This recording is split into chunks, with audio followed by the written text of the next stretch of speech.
j'ai le plaisir d'ouvrir la quatrième et dernière séance de cette première journée de notre colloque du centenaire, consacrée cette première journée aux institutions, à l'histoire des institutions qui ont œuvré à l'internationalisation de l'enseignement supérieur français.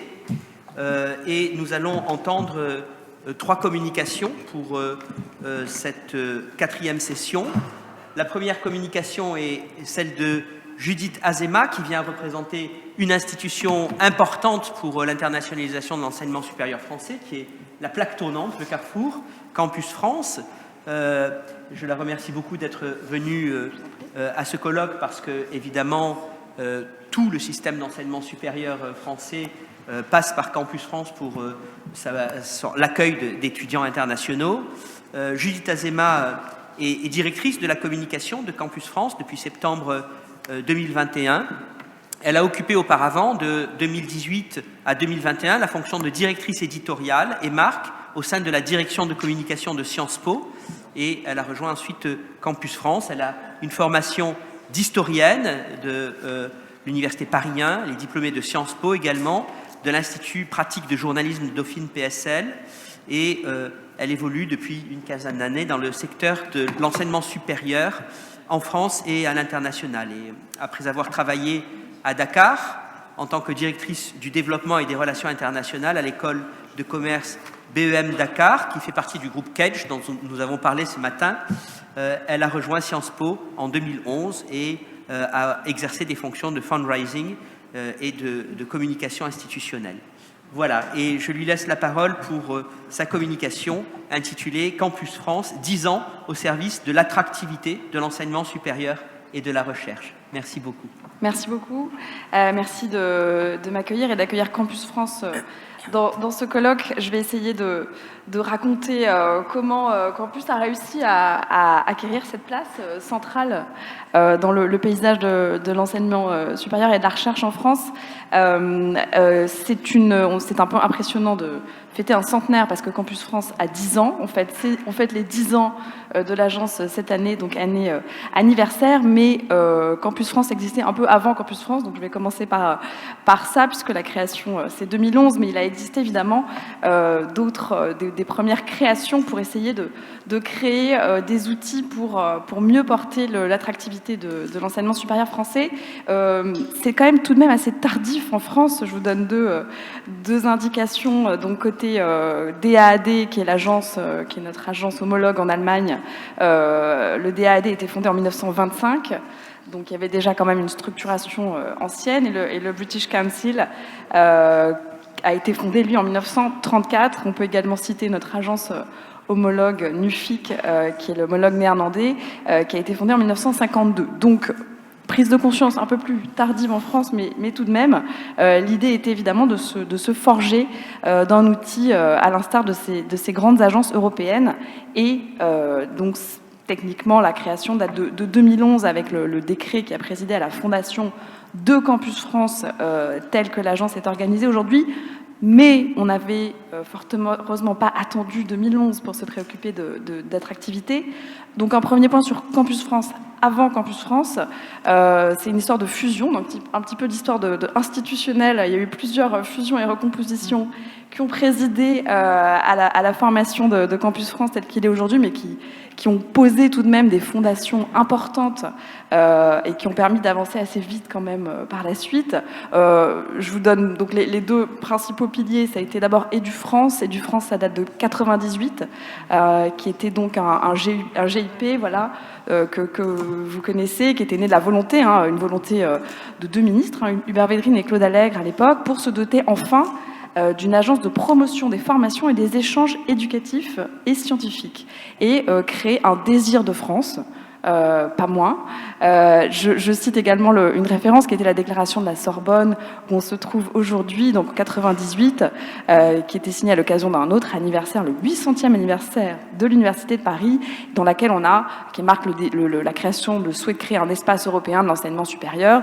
Donc ça, c'était un contexte européen, et également une prise de conscience qui datait de cette fin des années 90, qui est qu'on avait quand même un risque de perdre des places dans la compétition des pays, puisque la France est dépassée de manière inattendue par l'Australie dans la course à la mobilité étudiante.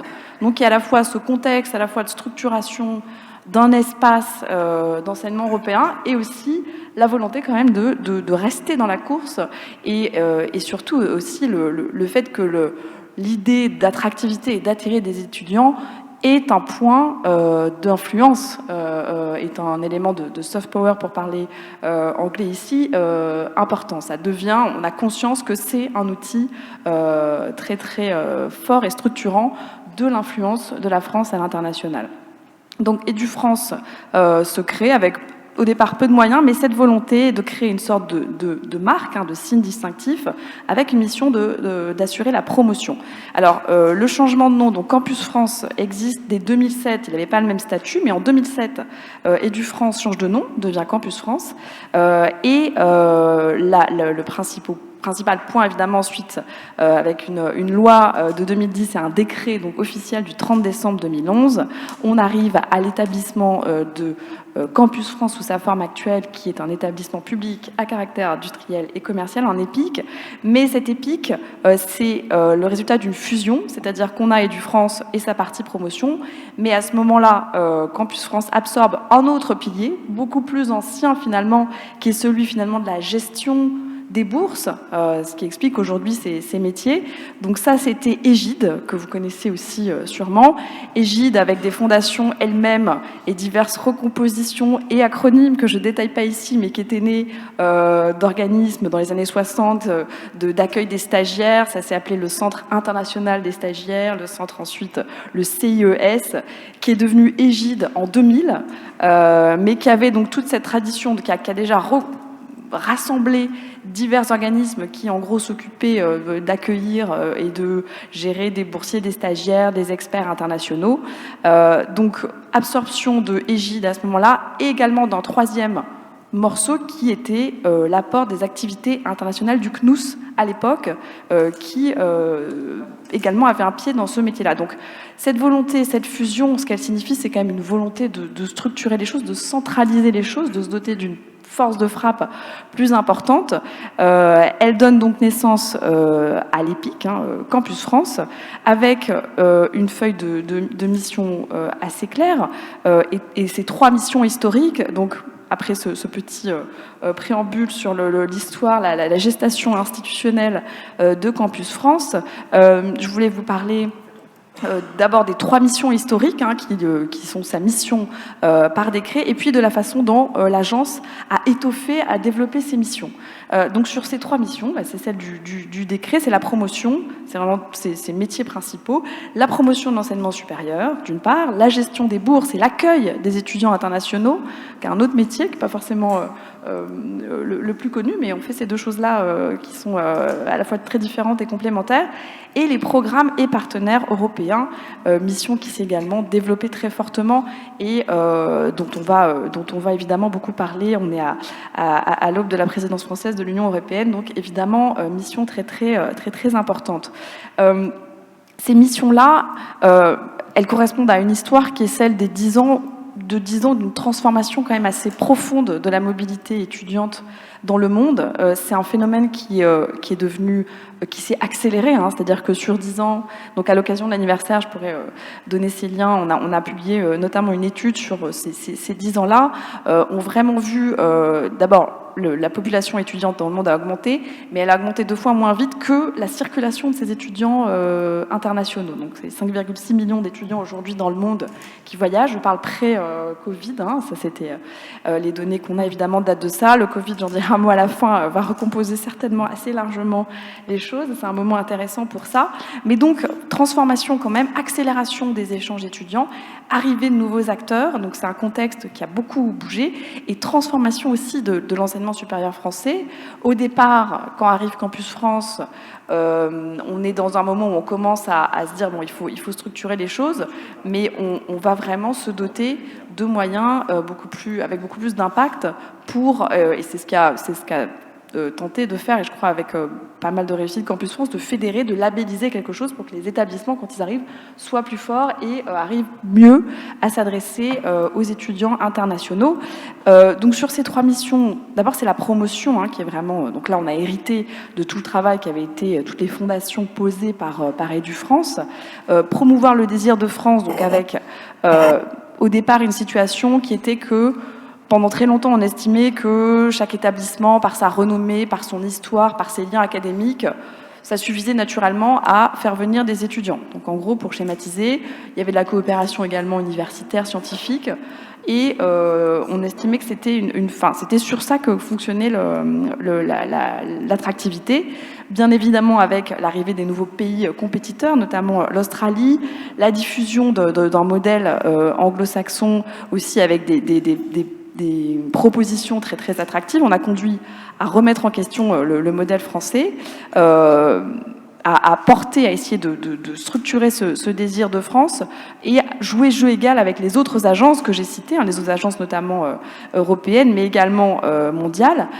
On a structuré cette promotion en faisant plusieurs choses. D'abord en participant à des très grandes opérations de promotion qui sont les salons, les grands salons internationaux, qui sont des moments très importants.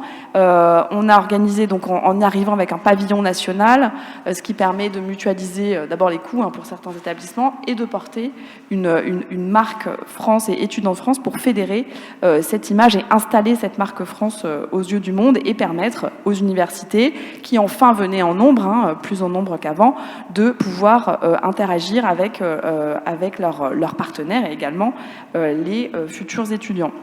Donc tout ça, ça s'est déployé au sein des grands salons, mais aussi on a créé des manifestations, des rendez-vous réguliers pour passer de cette image d'une agence qui facilitait le recrutement, principalement pour, il faut le dire, des écoles d'ingénieurs ou de commerce, à un opérateur intégré qui est global, qui est à l'écoute des conférences, de ses tutelles et qui connecte en fait finalement ce réseau et les étudiants qui ont envie d'aller étudier à l'étranger, et de l'autre côté, l'ensemble des établissements français dans leur grande diversité. Donc diversification de cette offre de promotion, de salons, aujourd'hui évidemment digitalisation, avec énormément de webinaires qui sont organisés.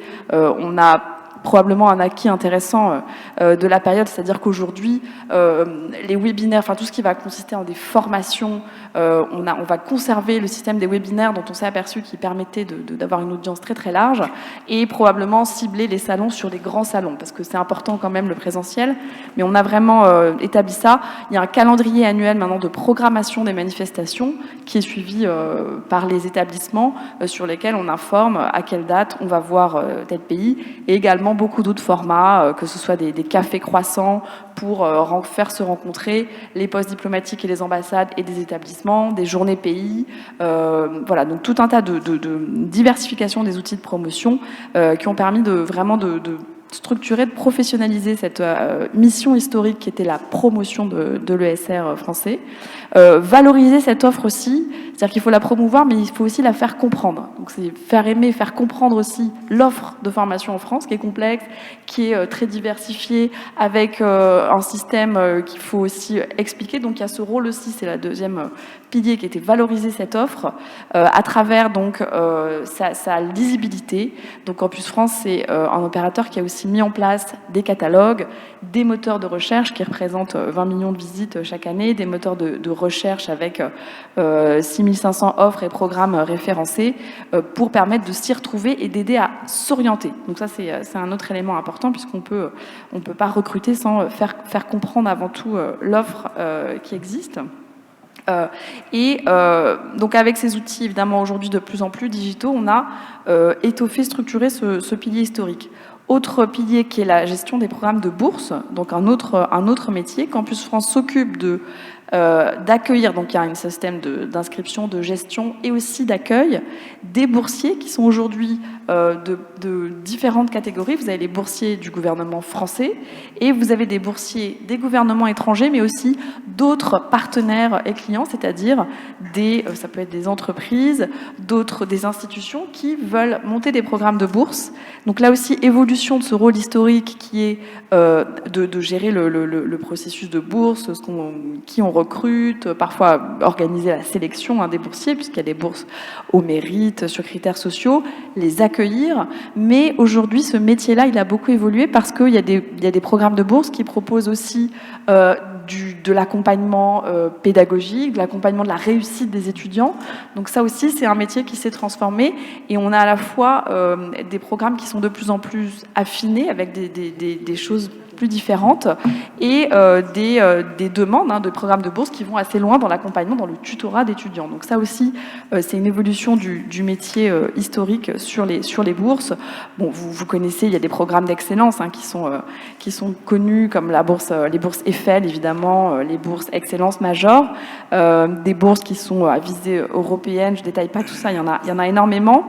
Il y a quelques bourses également qui servent la mobilité sortante et des conventions. Il y a 130 conventions avec des partenaires publics ou privés qui viennent donc diversifier cette offre sur les bourses. Et on est aujourd'hui également capable de proposer des programmes adaptés, des programmes d'urgence. Je pense au programme Mahakoum avec le Liban. Ça, c'est 2020. Donc, c'est une agence qui sait aussi être assez réactive et proposer à la demande du gouvernement et d'une impulsion du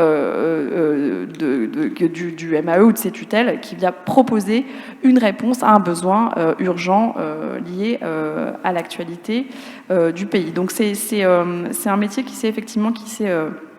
a beaucoup ouvert, étendu son périmètre. Les boursiers, ça veut dire l'accueil. Donc au départ, il s'agissait d'organiser l'accueil des boursiers, mais ce métier-là, il s'est étendu un peu à l'ensemble des étudiants. C'est-à-dire qu'aujourd'hui, l'agence non seulement s'occupe de veiller à l'arrivée dans de bonnes conditions de ces étudiants boursiers, mais a aussi développé en lien avec les établissements, d'abord une organisation, c'est-à-dire aider les établissements à s'organiser, mieux accueillir, déployer des guichets uniques et faire en sorte qu'on soit mieux préparé à accueillir ces étudiants internationaux.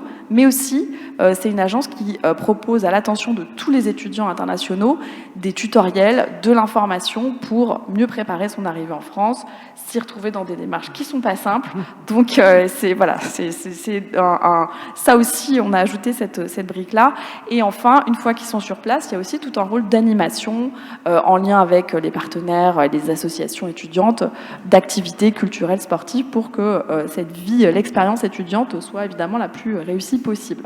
Le troisième pilier, c'était les programmes européens, là aussi, qui a pris énormément d'ampleur. Campus France aujourd'hui, alors ça, on le fait avec nos homologues et les agences européennes, on appelle ça les Big Four, donc, que j'ai cité tout à l'heure en début d'intervention. C'est donc parfois pour notre propre compte et parfois en partenariat avec ces agences, on est en capacité de répondre aux appels d'offres européens et c'est aussi là aussi une des missions qui était historique et qui a été vraiment un des fils rouges de cette période-là. Donc ça, c'était pour les missions vraiment qu'on nous a données, qui ont permis quand même d'acquérir, je vous remercie pour ces mots en introduction, une place, je crois, assez centrale dans le paysage, avec des différents espaces et que Campus France connaît, qui sont d'une part finalement la chance d'avoir ce réseau des espaces Campus France au sein des ambassades qui permet d'avoir un relais extraordinaire sur place, de déployer nos campagnes de promotion, de communication et également d'avoir des retours très utiles sur le terrain. Quelles sont les attentes d'un étudiant dans tel pays? De l'autre côté, ce qu'on appelle aujourd'hui le Forum Campus France, qui regroupe 371 établissements, qui est un peu la communauté où on fédère les universités, les écoles et tous les établissements et qui permet de partager des bonnes pratiques, des préoccupations. Donc ça, c'est très très important. Et l'ensemble des partenaires, donc nos deux tutelles, le MEAE, le MESRI et les partenaires institutionnels avec qui on travaille. Donc ça, c'est l'environnement qui s'est créé et qui permet d'avoir ce rôle, en fait, en effet, très central de plaque tournante, terme que je reprends, pour structurer les choses. Les missions, donc voilà, pour deuxième et dernier point, sur les nouveautés. Qu'est-ce qu'on a ajouté? Donc Campus France, fort de ces missions-là, en les diversifiant, a aussi ajouté des choses assez nouvelles au cours de ces 10 années d'existence. D'abord, c'est la valorisation de la recherche, qui est une activité qui est devenue très importante. Vous connaissez certainement ceci, avec notamment d'abord un rôle important sur l'outil pour informer. Donc il y a un portail de la recherche où on référence les offres de sujets de thèse, de post-doctorat. Donc il y a ce rôle-là d'information et de promotion spécifique du doctorat et de la recherche à l'international qui s'est développé aussi au cours des années d'existence de l'agence, et des programmes de recherche que l'agence gère. Je cite notamment donc le programme Make Our Planet Great Again. Donc on va publier là le 5e appel à candidature et à projet. Donc ça, ce sont des programmes. Donc on a déployé 4 volets que l'agence va gérer, de l'appel à candidature, etc. Et un autre programme de soutien qui sont les partenariats Uber-Curiens, que vous connaissez aussi certainement. Il y a 58 partenariats Uber-Curiens aujourd'hui par le monde et qui fonctionnent. Donc c'est un soutien à la mobilité des chercheurs, qui est aujourd'hui un instrument de coopération scientifique intéressant et qui est également opéré par Campus France. Deuxième point qui est très nouveau, c'est un rôle d'expertise et d'étude. C'est-à-dire que, alors j'ai la chance que ce soit dans la direction de la communication que cette activité se déploie et c'est vraiment passionnant. C'est-à-dire que maintenant, l'agence produit des études chiffrées, vous les connaissez certainement, il y a des chiffres clés qui paraissent chaque année, mais aussi d'autres publications plus ponctuelles, parfois en réponse à un sujet d'actualité, des études pays évidemment qui sont très très utiles pour les établissements quand ils partent en mission, pour nous-mêmes aussi, nos équipes, donc des fiches mobilité très précises et des brèves qui peuvent être consacrées, une assez récente qui a été consacrée aux classements internationaux, par exemple, à la place de la France dans ces classements. Donc il y a une forte activité d'expertise qui a ajouté en fait ce rôle aussi de donner, de mettre à disposition des établissements et des partenaires des données pour mieux comprendre et mieux se positionner dans ce paysage de la mobilité étudiante qui bouge et se transforme énormément. Donc je crois que c'est assez important. Une autre nouveauté, c'est l'idée de réseau des alumni.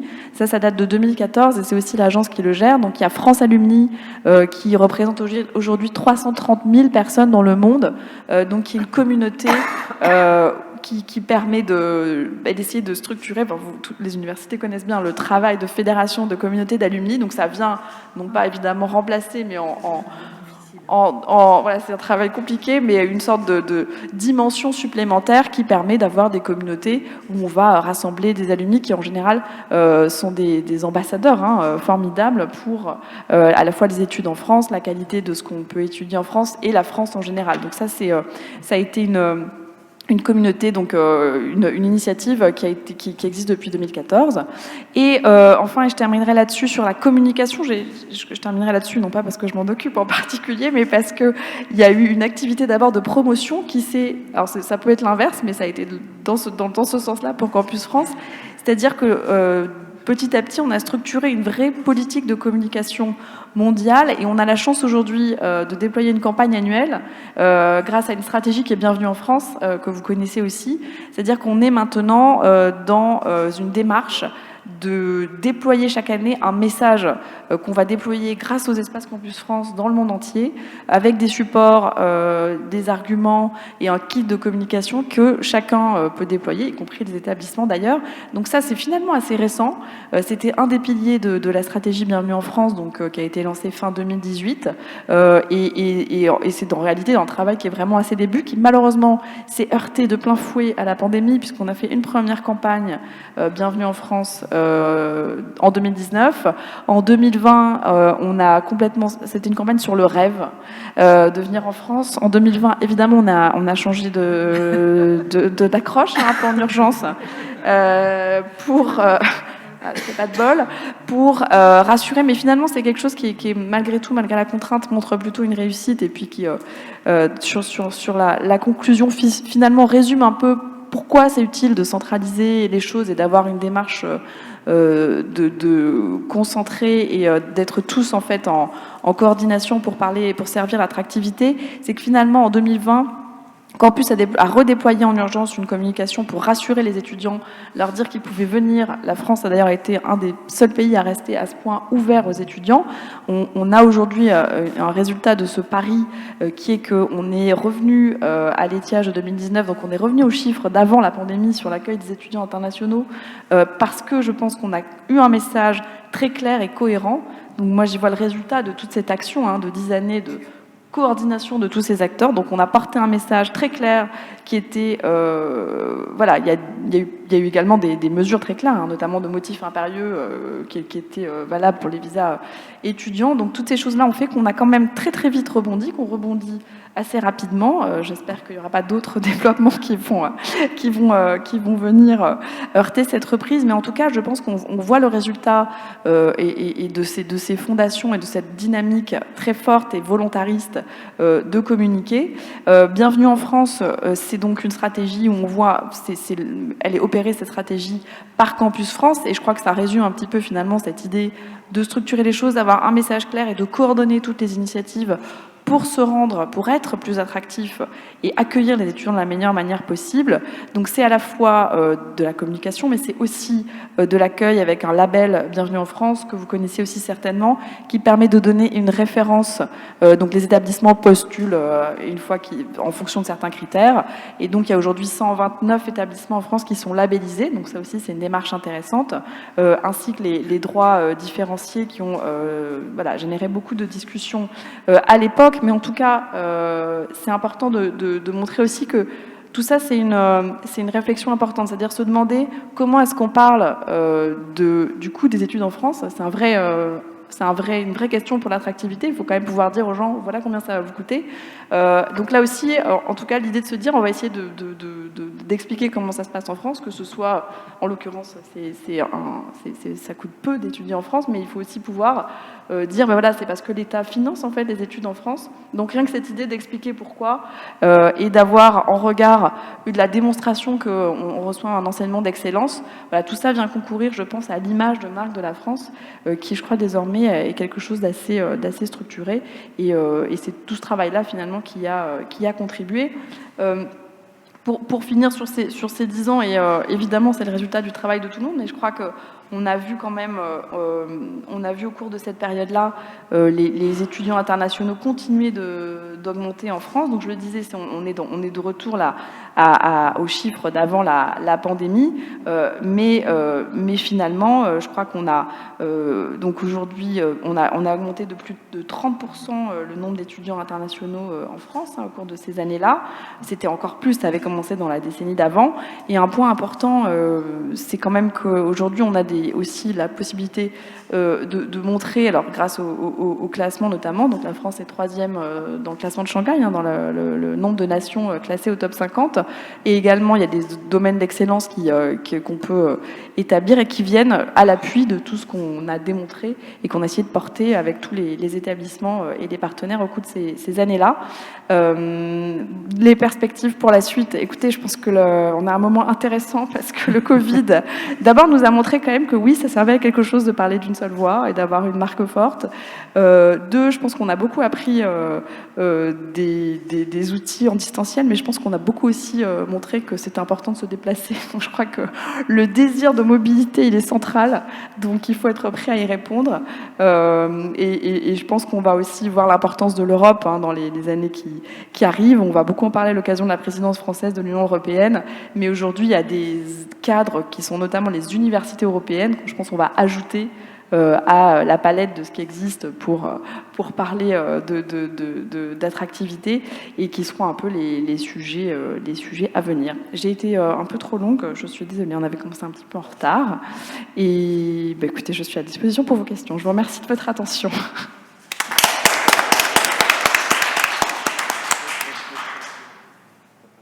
Un grand merci à Judith Azéma de cette communication si riche qui nous a montré toute l'activité de Campus France au cours d'un cycle finalement réduit de 10 ans, mais qui l'a réintégré aussi dans l'histoire, l'évolution des institutions qui sont de même nature que Campus France depuis finalement le 21e siècle et qui a montré que la pandémie n'a pas mis fin à ce processus d'internationalisation de l'enseignement supérieur. Voilà, mais j'ouvre le débat à l'ensemble. Oui. Oui, vous avez évoqué la question des droits spécifiques, alors ce qui nous intéresserait, nous, mais j'imagine que l'effet Covid a dû brouiller un peu les chiffres et la compréhension de ce passage aux droits spécifiques. Est-ce que vous avez quelque chose à nous en dire, à nous en apprendre? Donc sur le, nous le redoutions beaucoup pour une université comme la Sorbonne Nouvelle, de langue, art et lettres. Absolument. Je crois que c'est un peu difficile là de faire des... En fait, je pense vraiment que c'est impossible de faire des conclusions, en tout cas des analyses, des chiffres sur les dernières années, parce que je vois pas bien comment on peut séparer l'effet Covid d'un potentiel effet droit différencié. Ce qu'on sait, c'est qu'en 2020, il y a 3000 étudiants qui se sont acquittés, 3000 étudiants internationaux qui se sont acquittés des frais différenciés. Ça, c'est les chiffres qu'on a la Direction générale de l'enseignement supérieur. Vraiment, moi, je serais vraiment en difficulté pour vous dire aujourd'hui quel est l'effet, sachant qu'on a connu un tel choc. Voilà, sur le... Alors, ce qu'on peut dire en tout cas, c'est que la mobilité, enfin, en tout cas, là je parle des visas, on est à près de 90 000 visas étudiants, enfin, c'était les chiffres de fin octobre, délivrés, ce qui est en 3% de plus à date hein, par rapport à 2019. Donc, en tout cas, on est de retour à cet étiage-là.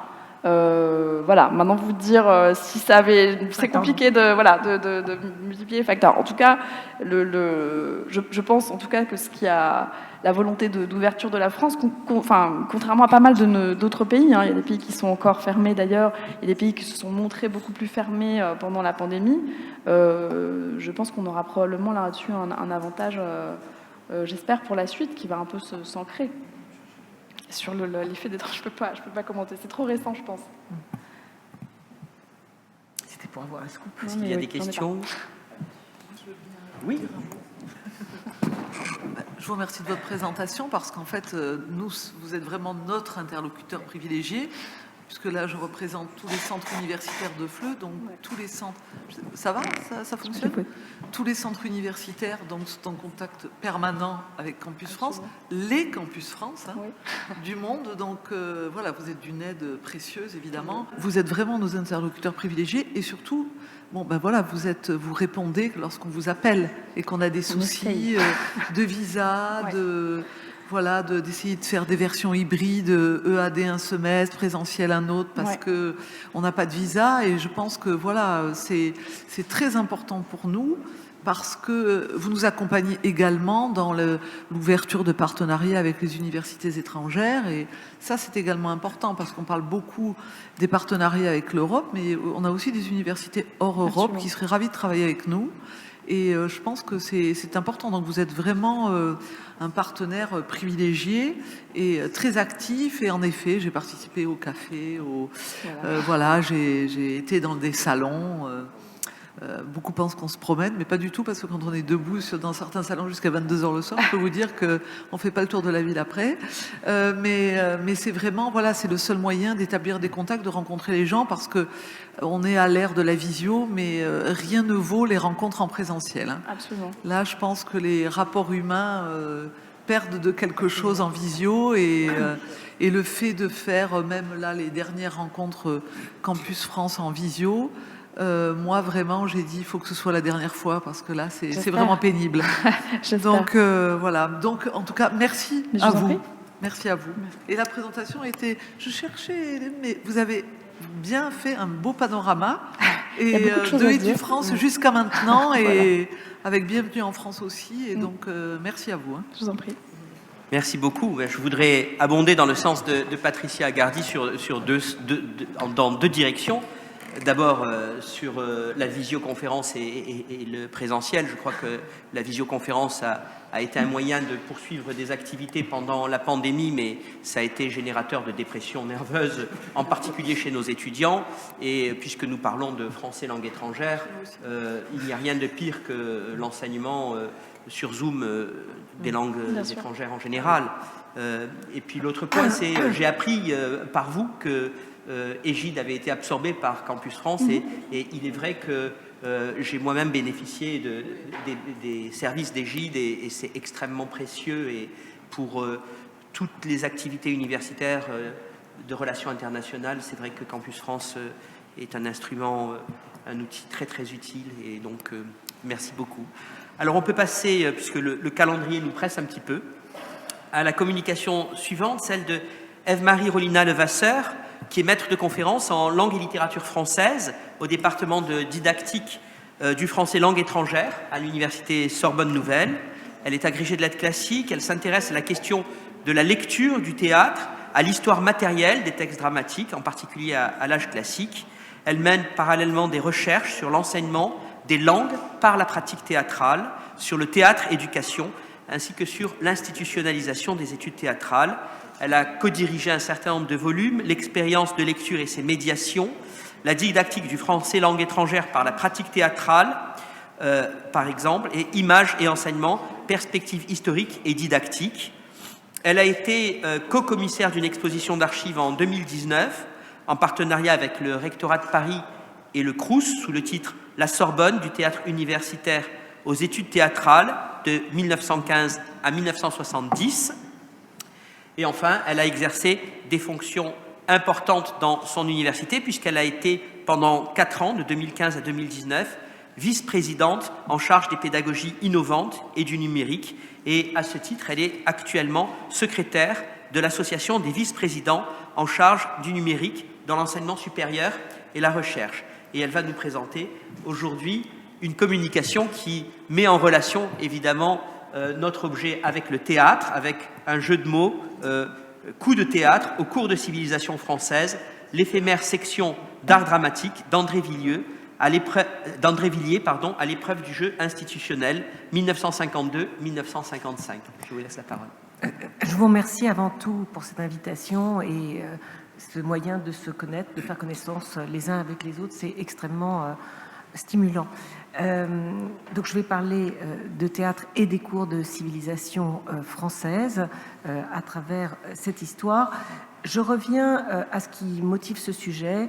Le sujet de cette communication a trouvé son origine dans les difficultés rencontrées par le comité scientifique dont je faisais partie sous la direction de Joëlle Aden, que certains d'entre vous connaissez, didacticienne des langues, comité scientifique du Grand Congrès de Théâtre-Éducation, IDEA Paris 2013, événement qui a donc eu lieu à Paris en 2013.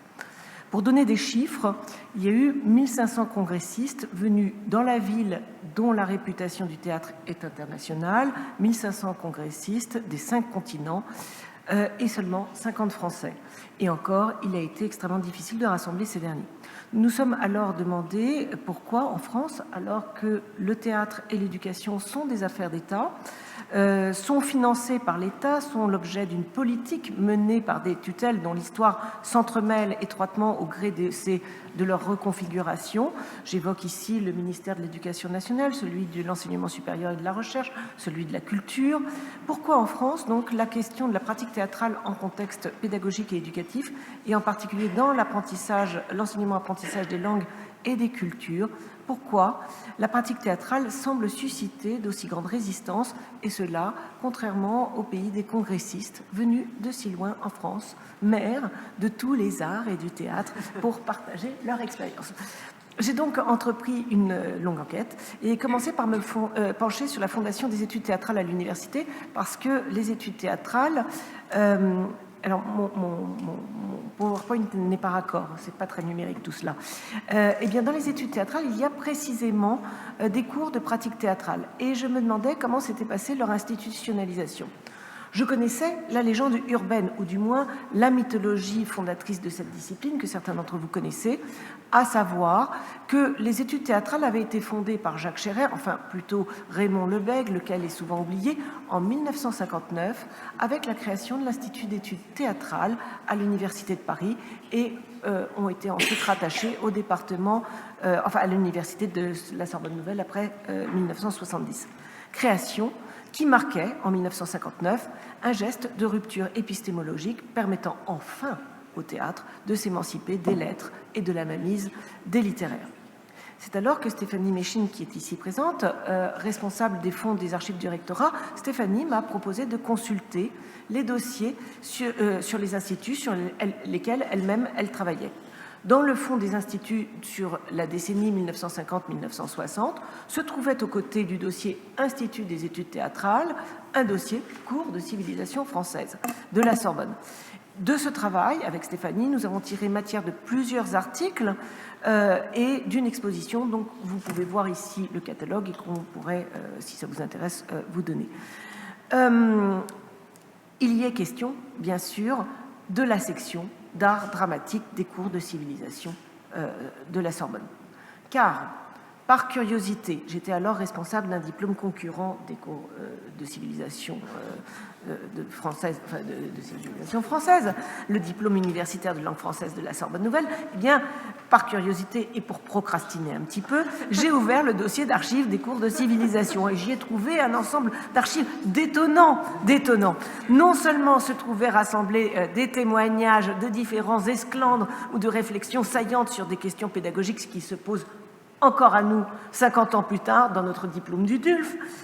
Les lettres qui remontent toujours au recteur consistent principalement soit en d'aimables invitations ou dans des signalements nerveux de tout manquement ou des lettres d'indignation les plus aiguës, de plainte.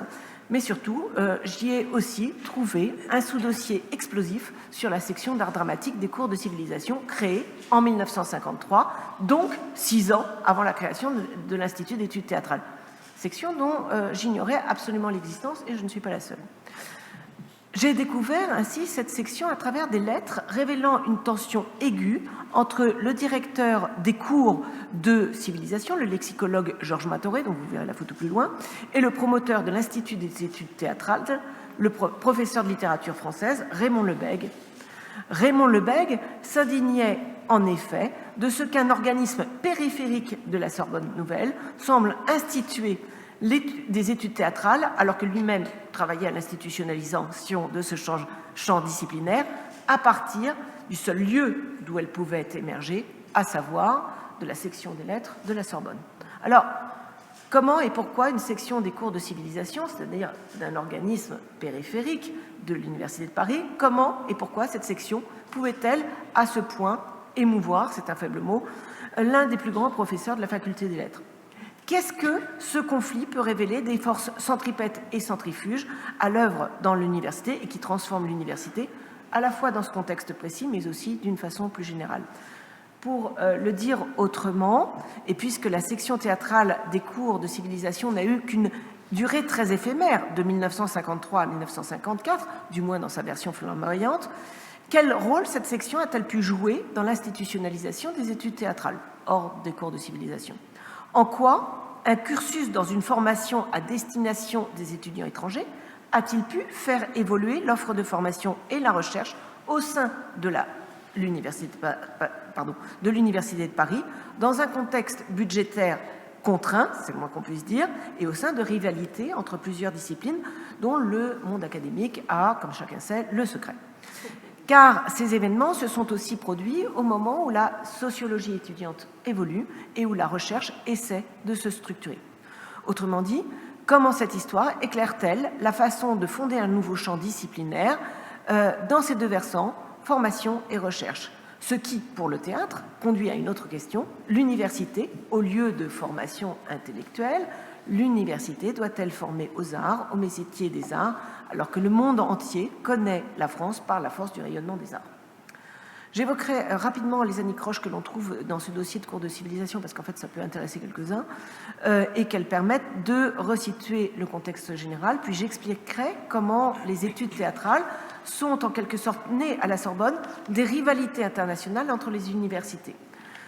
De là, je présenterai le parcours d'André Villiers, directeur de cette section d'études théâtrales, et le coup de théâtre qu'a constitué en Sorbonne la création de ce cursus qui a mis les cours de civilisation sous les feux de la rampe. Alors, ce qui est frappant dans le dossier d'archives du rectorat sur les cours de civilisation, c'est qu'il concentre des questions pédagogiques de fond qui sont rendues visibles, on le disait ce matin, par les différences culturelles entre les usages académiques français et internationaux, et le public international. Pêle-mêle, donc, des sujets récurrents qui ne manqueront pas de faire écho avec des situations que vous devez connaître, du moins pour certains d'entre vous.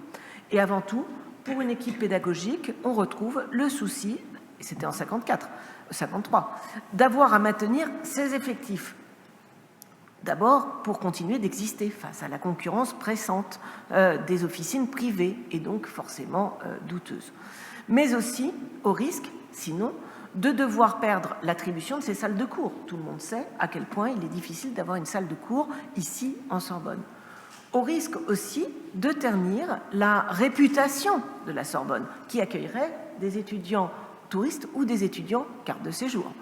Ce souci se retrouve décliné à travers la question des notes. Peut-on noter à la française des étudiants internationaux dont la maîtrise de la langue est encore fragile? Peut-on leur donner des diplômes alors que le nom d'une institution telle que la Sorbonne est engagé par le truchement des cours de civilisation? Un directeur peut-il remonter les notes des étudiants sans en avertir les enseignants?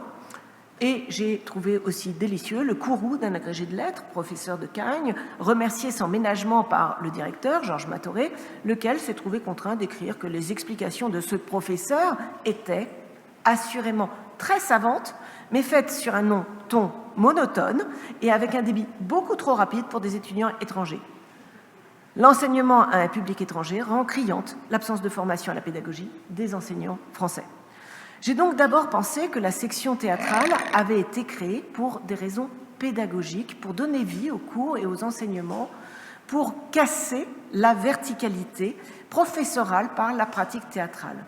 Le jeu théâtral étant une des activités phares des différents courants des pédagogies actives. Eh bien, pas du tout.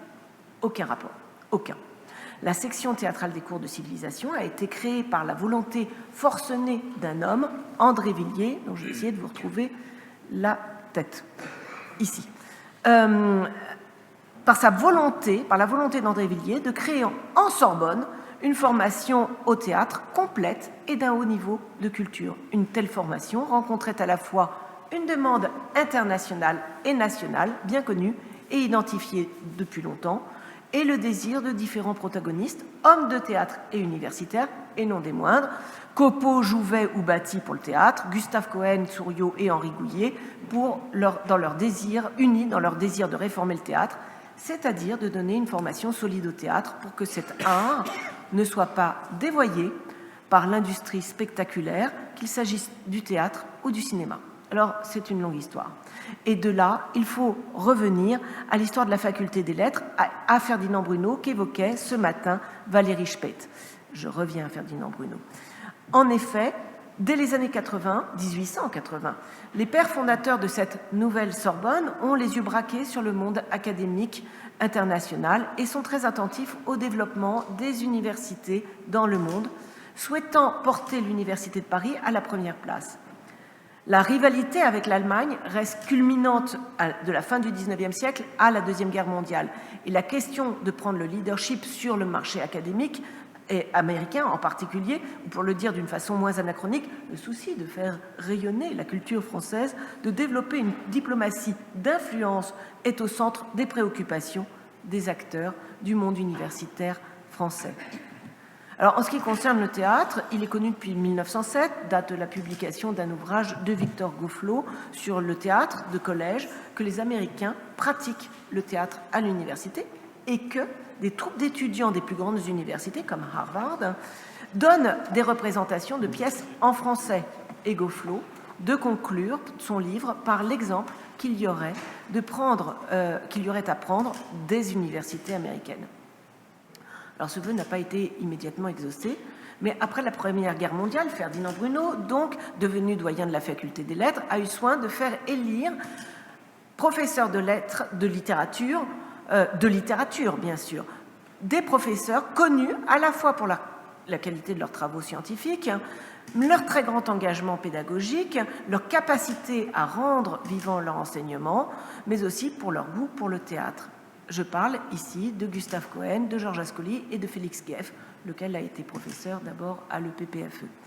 Et de les encourager, une fois nommés dans les années 30, à créer des troupes de théâtre universitaires autour de répertoires puisés dans les œuvres au programme, moyen de faire le pont entre la littérature, la pédagogie et le théâtre d'avant-garde. C'est alors les débuts de la grande aventure des théophiliens et du groupe de théâtre antique que ces professeurs animent quand ils ne montent pas eux-mêmes sur les planches, comme Ascoli a pu le faire par exemple à Middlebury.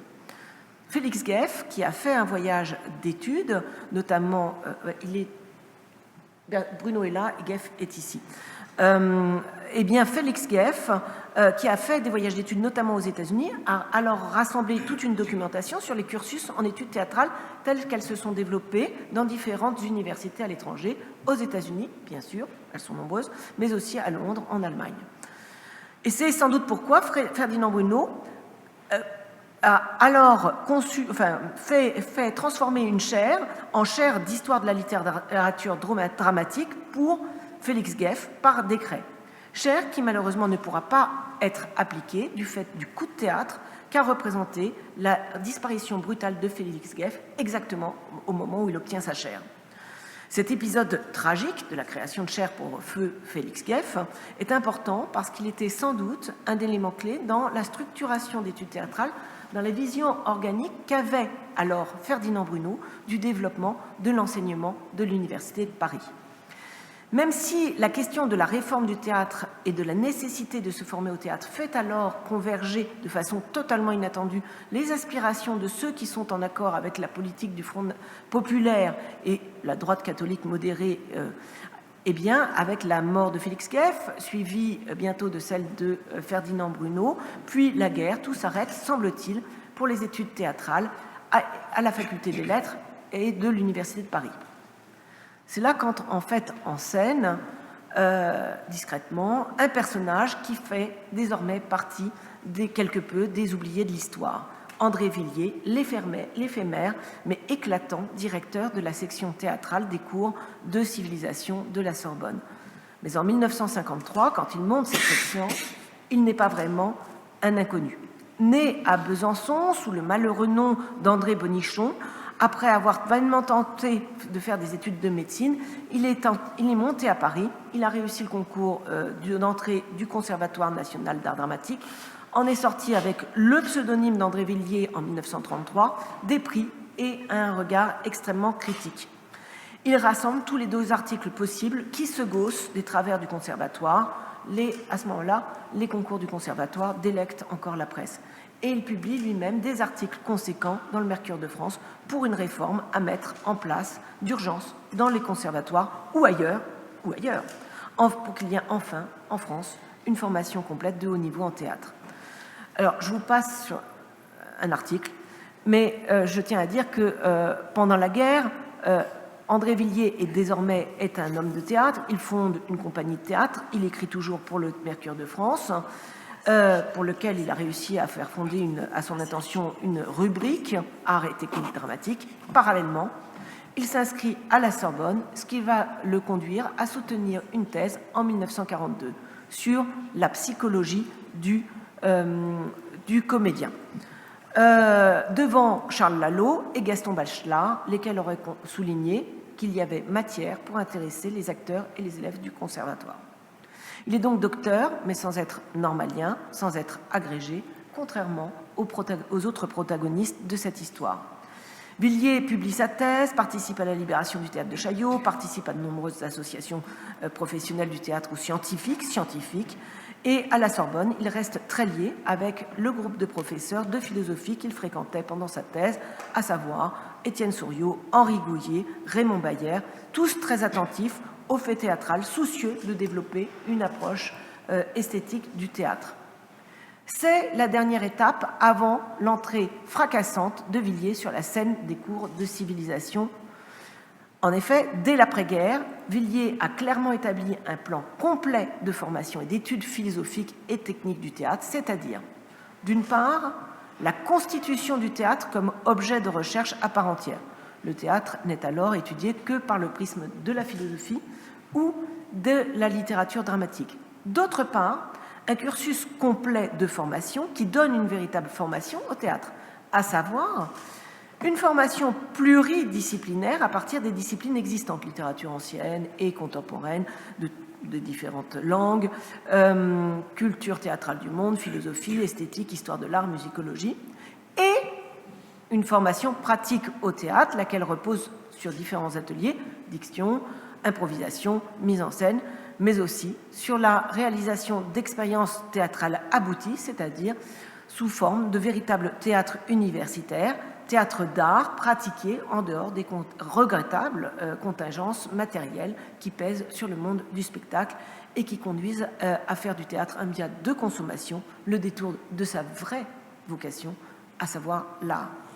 Et c'est bien ce qu'il va réaliser dans 2 temps, et ce sont autant de magnifiques réussites que de non moins retentissants échecs. D'abord, sous la houlette des philosophes, Villiers commence par créer en 1948 un centre d'études philosophiques du théâtre dont il est fait directeur. Je ne sais pas très bien comment. Le fait que Raymond Beyer et Gaston Bachelard se soient battus pour qu'il obtienne du CNRS à partir de 1949 une allocation d'attaché de recherche à temps partiel qui va être renouvelée tous les ans jusqu'à 1970 est évidemment un élément déclencheur. Car mais toutefois, si Villiers est soutenu par les philosophes, en réalité, ces philosophes, quoique intéressés par le théâtre, ils sont aussi très préoccupés par la fondation d'une discipline, l'esthétique, et sa revue, la revue d'esthétique. Autant dire qu'ils ne vont pas pouvoir s'occuper de consolider ce centre d'esthétique du théâtre, et encore moins à lui trouver des subsides. De ce fait, en 1952, après 3 sessions de journée d'études denses organisées par Villiers, faute de moyens financiers, que Villiers cherche partout, ce centre d'esthétique du théâtre qui existe là où il n'y avait rien avant lui et qui attire non seulement le monde professionnel, mais aussi les étudiants français et étrangers spécialisés dans les questions d'esthétique dramatique et de mise en scène, eh bien ce centre reste coincé dans cette sorte de no man's land entre la Sorbonne, le CNRS et la délégation des arts. C'est avant la création du ministère de la Culture. Bref, ce centre périclite. Mais en 1952, l'année où va se préparer la création de la section théâtrale des cours de la Sorbonne, de civilisation, eh bien en 1952, André Villiers, alors j'ai aussi ça c'était pour le centre de philosophie, je trouverai ailleurs l'article, eh bien André Villiers est invité par le département d'État de Washington à faire un voyage d'études de 4 mois aux États-Unis. Je ne sais pas encore, je crois que je ne le saurais pas d'ailleurs, comment ni pourquoi les États-Unis ont choisi précisément André Villiers pour cette entreprise. On est en pleine guerre froide et sans doute ce ne sera pas sans incidence sur le devenir de la malheureuse section d'art dramatique des cours de civilisation. Là, on touche aux coulisses du théâtre et on n'en saura rien, du théâtre universitaire et de la politique, et on n'en saura rien. En tout cas, Villiers dépose un congé au CNRS, va arpenter les universités américaines pour faire un état des lieux sur l'enseignement des arts dramatiques et les rapports entre l'université et le théâtre, et, ajoute-t-il à son retour, notamment sur certaines particularités comme le théâtre en rond. Le théâtre en rond va dès lors devenir la nouvelle aventure de sa carrière de metteur en scène. C'est un voyage décisif. Non seulement Villiers revient avec une documentation complète dont il fait état dans des articles et des conférences. Il analyse la façon dont les études théâtrales sont dispensées aux États-Unis, dans les universités américaines, leur qualité, mais aussi leur faiblesse. Et cela permet à Villiers de les constituer à la fois comme modèle et contre-modèle pour édifier un projet d'études théâtrales spécifiquement français. Mais surtout, il revient en France avec un magnifique carnet d'adresses et un réseau de relations incroyable avec des enseignants de théâtre d'universités américaines et, à travers eux, du monde entier. C'est assurément ce qui va permettre d'assurer immédiatement un important public d'étudiants à la section d'art dramatique des cours de civilisation de la Sorbonne. Alors c'est sans doute ce qui fait le lien avec les cours de civilisation de la Sorbonne. Comment se sont-ils rencontrés? Comment André Villiers et Georges Matoret se sont-ils rencontrés? Je ne sais pas. Les archives ne révèlent pas tout. Toujours est-il que Georges Matoret, jeune directeur des cours de civilisation française, connaissait les travaux du Centre d'esthétique de théâtre quand lui-même était doyen de la faculté des lettres de Besançon, et que, directeur des cours de civilisation de la Sorbonne, à une époque où il faut sérieusement consolider le public de ces cours de civilisation, Matoret a décidé de confier à Villiers la création d'une section d'art dramatique. Entre 1934 et 1952, Villiers a eu le temps de mûrir précisément son projet de grande école de théâtre. Et il en propose d'emblée une réalisation complète, sachant qu'il a un public d'étudiants étrangers et français qui attendent une telle formation. Et il faut souligner ici que le projet de Villiers est certes ouvert aux étudiants étrangers, mais il l'est aussi aux étudiants français. À vrai dire, peu importe à Villiers que les étudiants soient français ou internationaux, pourvu qu'ils veuillent suivre sérieusement des études de théâtre, c'est-à-dire des cours dispensés par les plus éminents spécialistes des différentes disciplines qui touchent au théâtre, esthéticiens, historiens, musicologues, littéraires, des littératures françaises ou étrangères, et on y retrouvera d'ailleurs, on retrouvera parmi ces intervenants Raymond Lebec, professeur de la section des lettres de la Sorbonne, et Jacques Scherrer, encore en poste à Nancy à cette époque-là. Il y fonde aussi des ateliers de pratique avec des grands hommes de théâtre, faisant venir, d'ailleurs lui-même anime des ateliers de pratique, mais il fait aussi venir le grand mime Étienne Decroux ou encore l'acteur de la Comédie Française Henri Roland. Mais surtout, dans ce grand projet de grande école, d'emblée, quelques étudiants heureux élus, après admission sur audition, vont pouvoir participer à la création d'une œuvre théâtrale dans une mise en scène expérimentale d'André Villiers. Villiers est partout, directeur de cette section, professeur de théorie théâtrale, animateur de pratique théâtrale, metteur en scène pour cette petite troupe de théâtre universitaire. Évidemment, on voit d'emblée une des fragilités du dispositif quand on sait à quel point les administrations sont soucieuses de leurs prérogatives. Les cours de civilisation française de la Sorbonne ont-ils à former des étudiants français? Et voilà bien une question qui n'intéresse pas du tout André Villiers. Ce qui l'intéresse, en revanche, c'est le lancement en fanfare de sa section en 1952. Il en parle à la radio, il fait des mailings, convoque la presse régulièrement, il répond aux journalistes, leur parle ouvertement de théâtre et de la Sorbonne, des difficultés financières de la section dramatique. Il obtient des reportages, photos à l'appui. Bref, il fait le buzz et il va bientôt compter sur ce buzz médiatique pour obtenir des budgets. Alors, si l'entreprise médiatique de Villiers rencontre un tel écho, c'est bien parce qu'elle vient à ce moment-là répondre à des attentes. D'une part, la question de la formation au théâtre reste un sujet de préoccupation pour tous ceux qui se soucient de culture en France et qui souhaitent que la Sorbonne y apporte une réponse. Que la Sorbonne tienne en quelque sorte le rôle de leadership dans le rayonnement intellectuel et artistique en France et à l'international. Et cette question correspond donc bien aux attentes d'un large public. D'autre part, les expériences menées par Villiers avec ses étudiants, et notamment avec la mise en scène en 1953 du Cocu magnifique, farce d'un auteur belge vivant, Cromlinck. C'est une farce qui n'avait été jouée jusqu'alors que par l'avant-garde théâtrale en Union soviétique et sur un campus américain, donc aux deux pôles de notre affaire. Puis ensuite par la mise en scène de les acteurs de bonne foi de Marivaux et de l'Amour médecin dans un dispositif de théâtre en rond. Eh bien, ces expériences théâtrales menées sous la direction de Villiers ont parfaitement rempli le rôle d'un véritable théâtre expérimental, d'un théâtre universitaire, c'est-à-dire un théâtre de pure recherche. Le succès est immédiat. Le nombre des étudiants est au rendez-vous. 108 étudiants pour le premier semestre de 1953, c'est-à-dire janvier à juin, avec 22 nationalités représentées. dont 50% de Français. 50% de Français. Voilà qui permet à Villiers de prétendre être plus sélectif dès la seconde session, dès l'année 53-54, et de n'accueillir que 84 étudiants de 21 nationalités. Il y a donc beaucoup d'Américains, mais pas que des Américains.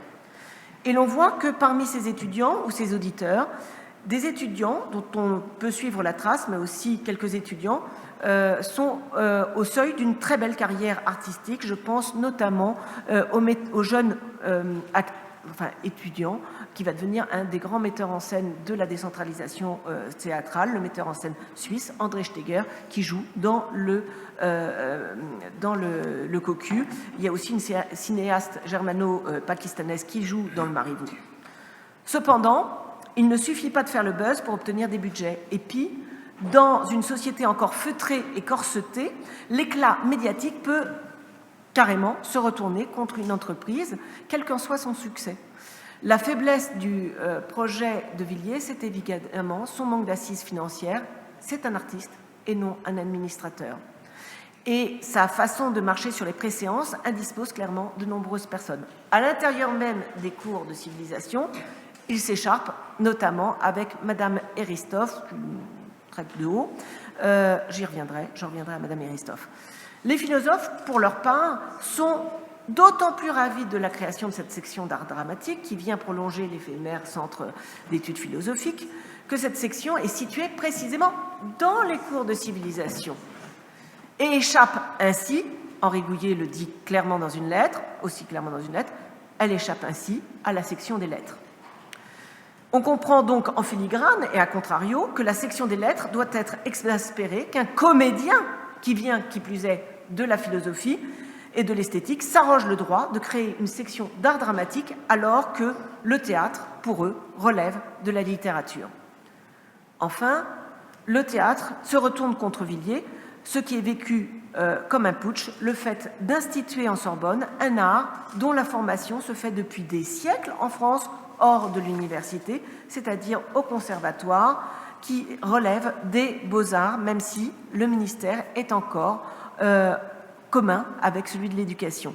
Les tensions entre les différentes sous-directions sont immenses dans ce ministère.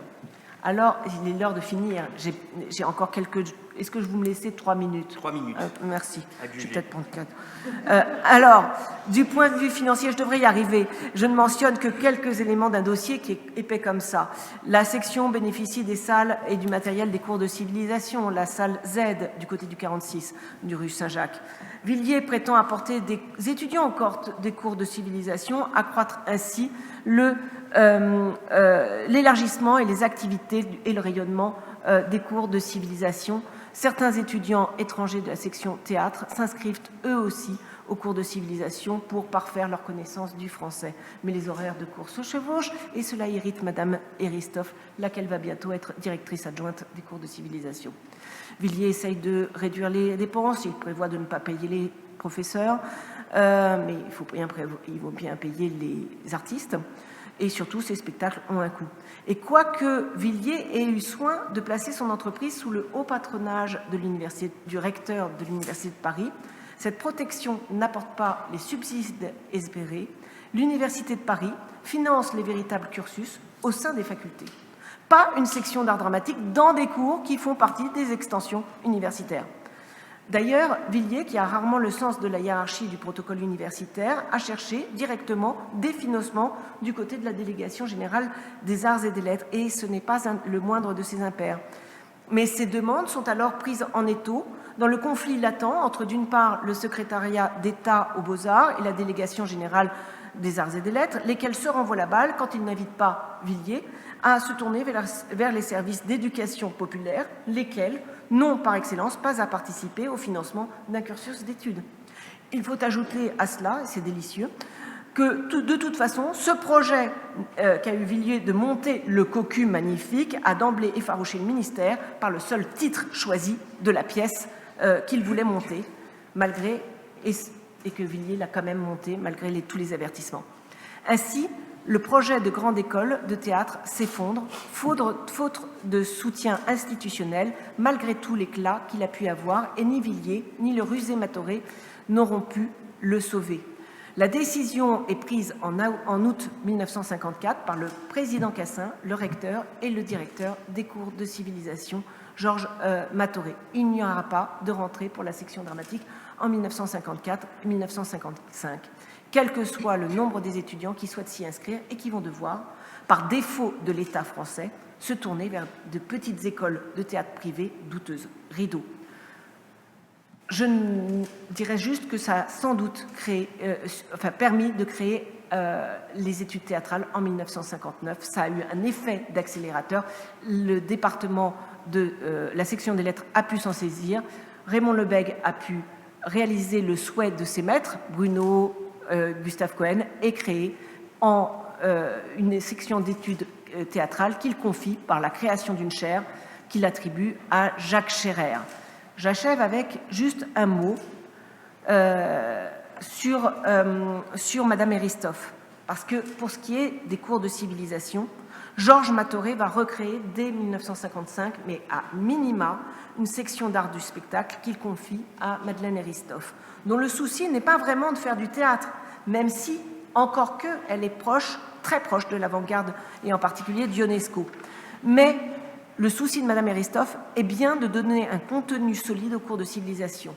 Son souci est en effet de faire croître le public de ces cours de civilisation et de consolider leur réputation, parce qu'elle croit fondamentalement que c'est un outil formidable d'entendre entre les peuples et donc de travail pour la paix. Parallèlement, elle embarque Georges Matoré dans une autre aventure non moins trépidante et rebondissante, à partir d'une idée forgée au sein du cercle Paul Valéry, et c'est là où les Athéniens s'atteignirent, par rapport à ce que vous disiez tout à l'heure, à savoir la création d'une fondation en vue de favoriser les échanges internationaux, la fondation Tuck, au château de Vermont, de Rueil-Malmaison, aventure dans laquelle le monde scientifique français s'est bien laissé difficilement entraîner. Et là, ça a été encore une nouvelle aventure qui découle des cours de civilisation. Je vous remercie pour votre patience.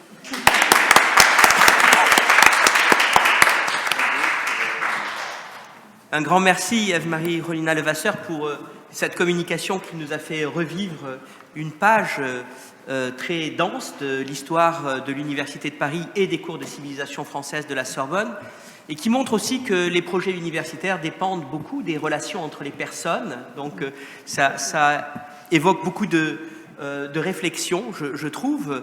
Moi, j'en retiens quelques-unes comme ça à brûle-pourpoint. La première, c'est que votre communication me donne envie de recréer une section d'art dramatique dans les cours de civilisation française de la Sorbonne, et je ne manquerai pas de le faire. Voilà. Ça, c'est pour dire que quand on regarde un petit peu vers le passé, on regarde toujours aussi vers l'avenir. La deuxième remarque est moins drôle.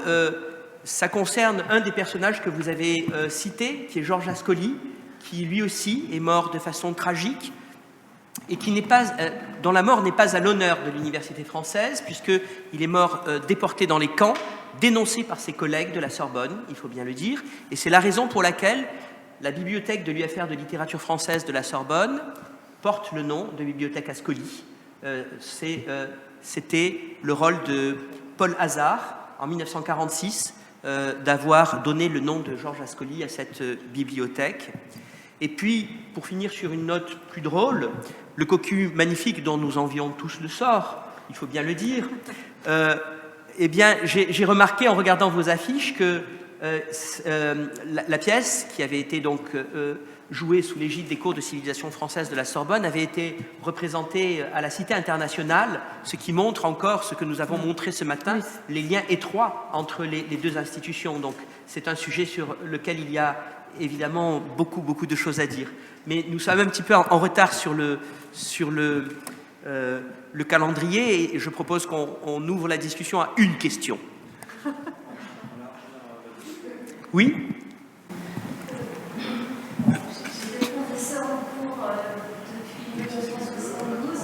Donc vous connaissez Madame...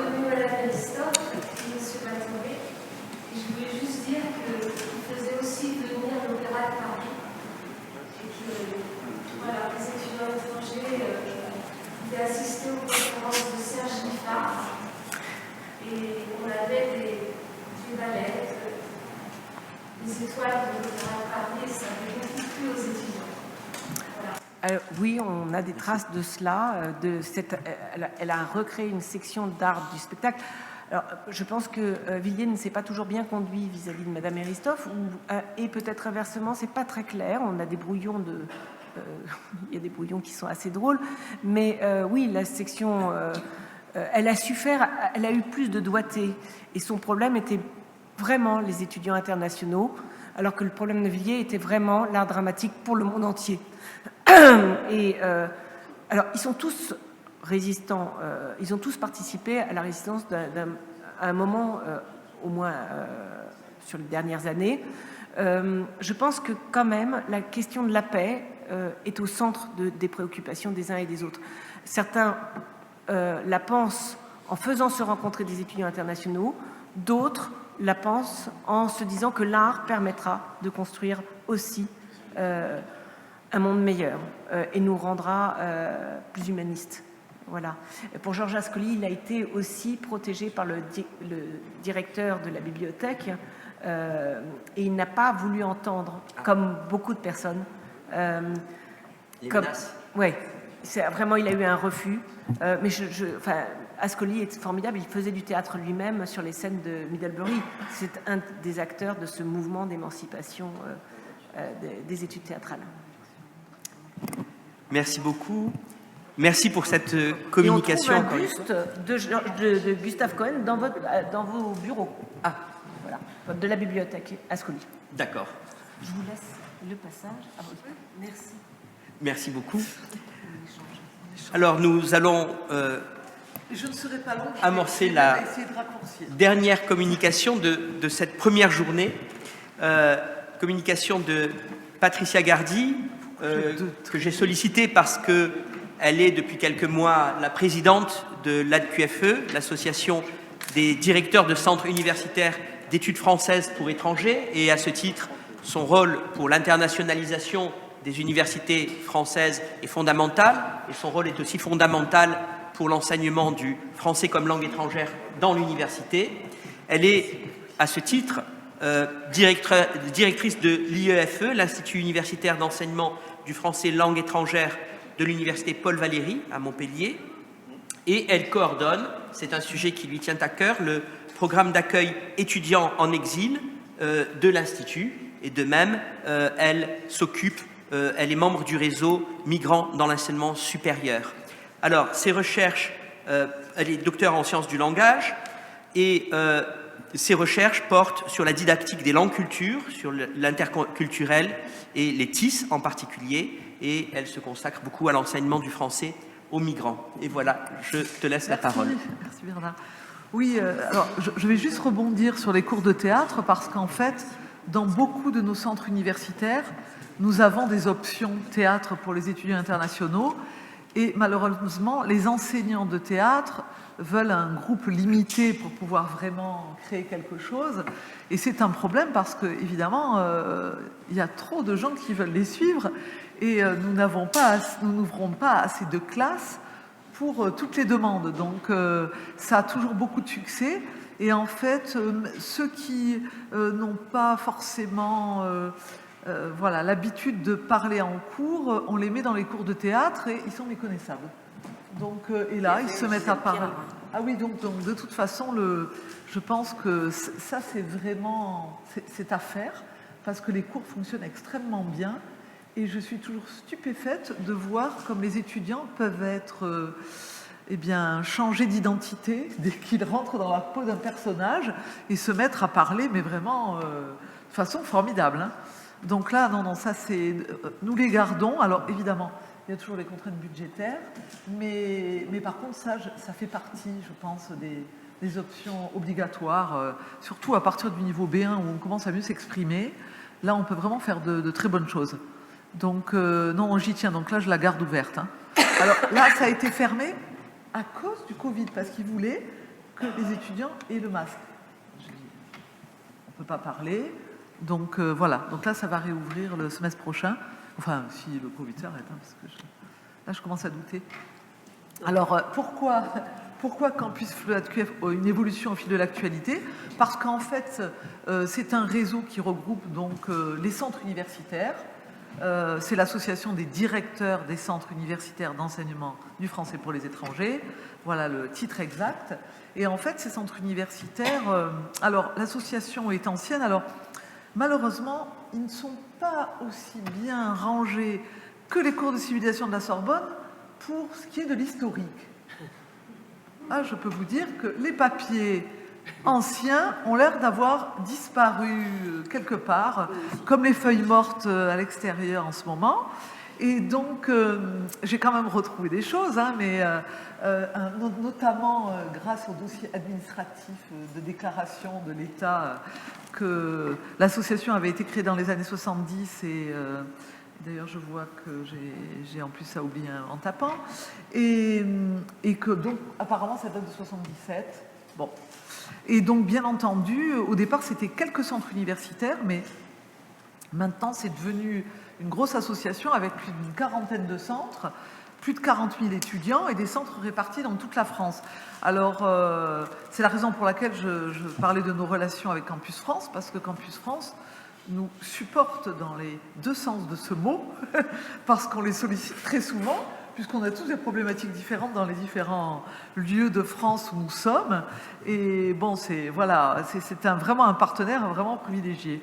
Et donc l'offre de l'ADQF, c'est très simple, hein, c'est qu'elle regroupe tous ces centres universitaires, qui sont donc des formations universitaires avec des universités d'été en langue et en culture, hein, pour les étudiants, pour les professeurs, pour les stagiaires, les formations de formateurs, et avec le FLE et tous ses dérivés, hein, français langue seconde, français FOSS, DNL, FOU, etc. Donc ça, c'est pour camper à peu près ce qu'est l'ADQF. Alors, je vais essayer d'aller un peu vite, parce qu'il faut parler du contenu, parce que l'ADQF, en fait, pourquoi nous avons ces centres répartis? Il fallait créer une homogénéité dans les cours donnés, justement, dans ces centres universitaires. Alors, les cours, en fait, à l'université, hein, pour les étudiants étrangers, datent d'un arrêté ministériel de 1961, avec la création de 3 diplômes réservés aux étudiants étrangers, avec 3 degrés, premier, deuxième, troisième degré. Ça, c'est la base. Donc, c'était CPLF, DEF et DSEF. Donc, c'était certificat pratique, diplôme d'études françaises et diplôme d'études supérieures. Et donc, ces diplômes, en fait, comme vous savez très bien que tout change, hein, les lois, ça ne change pas. Donc, au début, en fait, des années 70, il va y avoir des réformes. Il va y avoir un vote de la première loi d'orientation de l'enseignement supérieur qui rend caduc l'arrêté. Et pour essayer de maintenir une structure nationale et garder le prestige des diplômes universitaires, parce que c'était ça qui était important justement dans la stratégie dont parlait Madame Azéma tout à l'heure, c'était qu'il fallait essayer de maintenir ce haut niveau. Et donc vous avez un groupe informel en fait de directeurs de centres universitaires qui décident de redéfinir ces 3 diplômes, et en s'inspirant de la réglementation du DUEC qui était alors en vigueur. Et là, vous avez des commissions de spécialistes qui commencent à se mettre en place et qui travaillent à la définition des critères donc, hein, de ces diplômes. Donc au début des années 90, on a 3 maquettes qui sont adoptées par l'ADQF. Et ensuite, donc je vous résume, hein, on a donc le certificat pratique et surtout, pour uniformiser, on donne le nombre d'heures. Parce que c'est ça l'important. Parce que vous savez pertinemment que nous sommes beaucoup de lieux qui donnent des cours privés, etc. Et que c'est le nombre d'heures qui donne un niveau. Hein, je souris toujours, mais d'un sourire en coin, je vais dire, quand on me dit qu'on a eu un diplôme B2 avec 50 heures de cours. Non, ce n'est pas un diplôme B2. En 50 heures, à moins d'être un petit génie de la langue, on ne peut pas atteindre comme ça un niveau B2. Non, mais c'est vraiment important. Et donc là, voilà, pour éviter ce flou artistique, on a donc ces certificats qui se mettent en place avec un nombre d'heures et donc qui cadrent l'enseignement à l'université pour les étrangers. Donc vous voyez qu'on a 175 heures, 350 heures, donc on a un nombre d'heures vraiment conséquent pour mettre en place les choses. Alors, je ne vais pas m'étendre, mais on va dire que dès 2004, on va moderniser tout cela. N'oubliez pas qu'il y a l'apparition évidemment du CECR et qu'il faut se caler avec les différents niveaux pour harmoniser. Donc on modernise, on harmonise, et là en fait on a un contenu avec des compétences linguistiques et pragmatiques, les 4 compétences, compréhension orale, expression orale, compréhension écrite et expression écrite, et bien entendu les inévitables et incontournables, savoir culturel et disciplinaire. Et c'est dans ce cadre que rentre justement le théâtre, puisqu'on donne un certain nombre de cours optionnels pour les étudiants. Donc là, à partir du niveau B1, on a des diplômes, et encore à cette époque-là, pour les niveaux A1 et A2, c'était seulement des certificats, ce n'était pas diplômant. Et donc, à partir de 2012, on met en place les DUEF, qui sont toujours en cours dans tous les centres universitaires, qui sont les diplômes universitaires d'études françaises. Et là, c'est l'uniformisation. On a une brochure avec le détail des cours, avec le nombre d'heures, la répartition des compétences, et cela s'étend du A1 au C2, et l'ensemble est diplômant. Et ça, c'est important. Donc, ces diplômes sont répartis donc, dans les différents centres universitaires, qui maintenant, d'ailleurs, reconnaissent les diplômes pour la plupart, pour un grand nombre de l'ATQF, ce qui permet aux étudiants de pouvoir, avec un DUF B2, rentrer à l'université dans les membres du réseau de l'ATQF. Donc là, nous en sommes là. Nous avons nos différents diplômes. À partir du B1, nous avons les options, différentes à chaque niveau, qui permettent aux étudiants aussi de voir autre chose et de se mettre vraiment en contact avec la culture française, parce que qui est indissociable de la langue. Donc là, je dirais que c'est vraiment le centre du travail de l'ATQF de porter ces diplômes. Et je vais vous en parler tout à l'heure. Ces diplômes, ces DUF, ont servi de base aux diplômes universitaires passerelles destinés aux étudiants en exil, puisque toute la maquette qui correspond à l'enseignement linguistique, comme la culturelle et disciplinaire, est basée sur les maquettes de l'ATQF, et nous avons rajouté toute une partie dédiée d'activités sportives, culturelles, d'accompagnement pour ce public, mais le DU Passerelle est basé donc sur ces maquettes. Donc pourquoi une évolution, comme je le disais, au fil de l'actualité? Parce que l'ATQF a su évidemment suivre l'actualité. L'actualité, c'est l'accueil des étudiants en exil, dont nous voyons encore que pour eux, les choses sont difficiles. On le voit encore avec ce qui s'est passé à Calais. Alors pour ceux qui ne connaîtraient pas, voilà la déclinaison des différents diplômes qui sont en cours dans les différentes universités. Sur le site de l'ATQF, vous avez le détail de tous ces diplômes avec la brochure et le contenu linguistique et culturel proposé. Alors évidemment, chaque centre a ses options.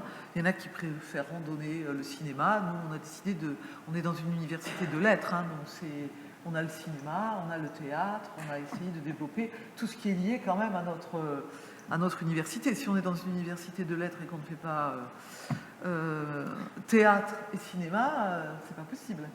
Donc, je pense que, par contre, je n'ai pas mis de cours de mathématiques. Voilà, là, il faut aller dans les savoirs plus disciplinaires. Là, je n'ai pas encore intégré ça. Et c'est pas moi qui donnerai les cours, je vous le dis. Donc, alors, l'ATQF, j'ai essayé de marquer les points forts. Donc en fait, on voit l'évolution justement de nos préoccupations de didacticiens au fil des colloques.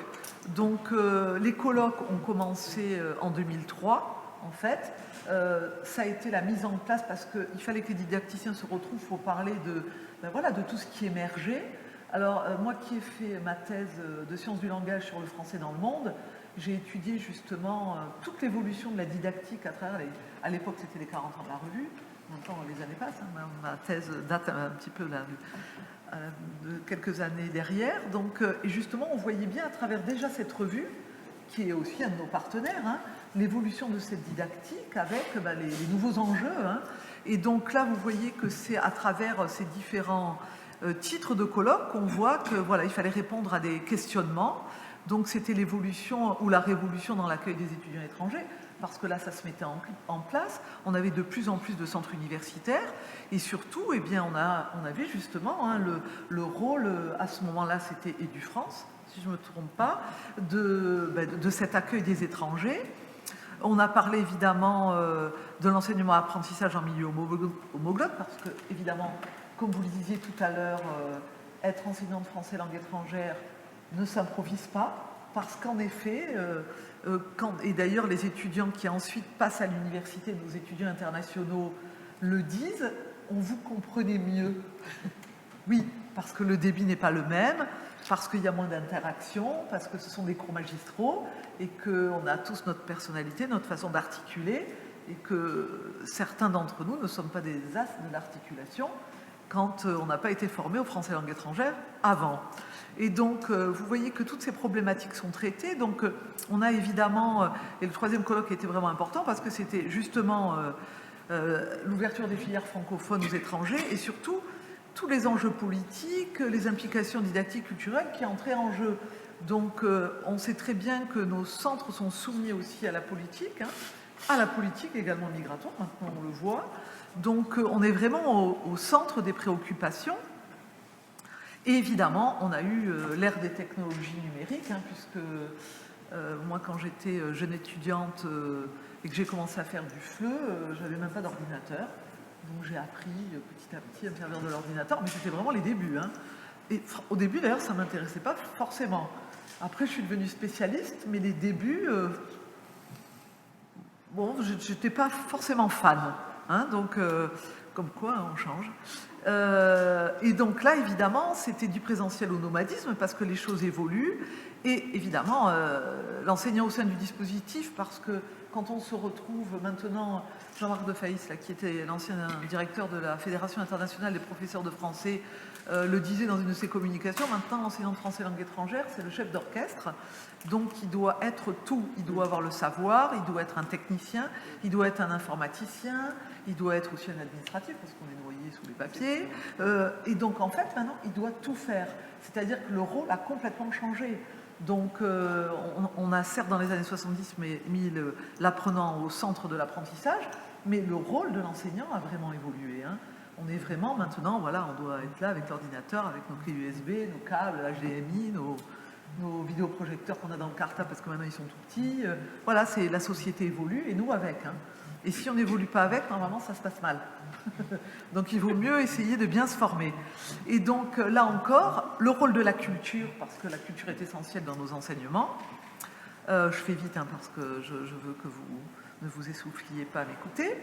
Et bien entendu l'apprentissage de l'oral, parce que beaucoup de nos étudiants viennent de cultures éducatives qui sont les adeptes de l'écrit, sont magnifiquement doués à l'écrit et en grammaire, mais dès qu'on est dans la prise de parole, on va dire que tout le monde n'est pas au rendez-vous. Et là, vraiment, l'oral est très important, parce que là, nous, ce sont les méthodes communicatives, et il faut vraiment essayer de vaincre la peur de l'oral, et puis surtout l'envie de faire du parfait, parce que si on veut atteindre la perfection, on ne parle jamais. Donc, c'est la raison pour laquelle nous sommes des générations, certains, à connaître certaines langues de façon sans doute assez réussie à l'écrit, mais pas à l'oral, parce que le lycée ne nous a pas vraiment formés à la prise, à l'interaction orale.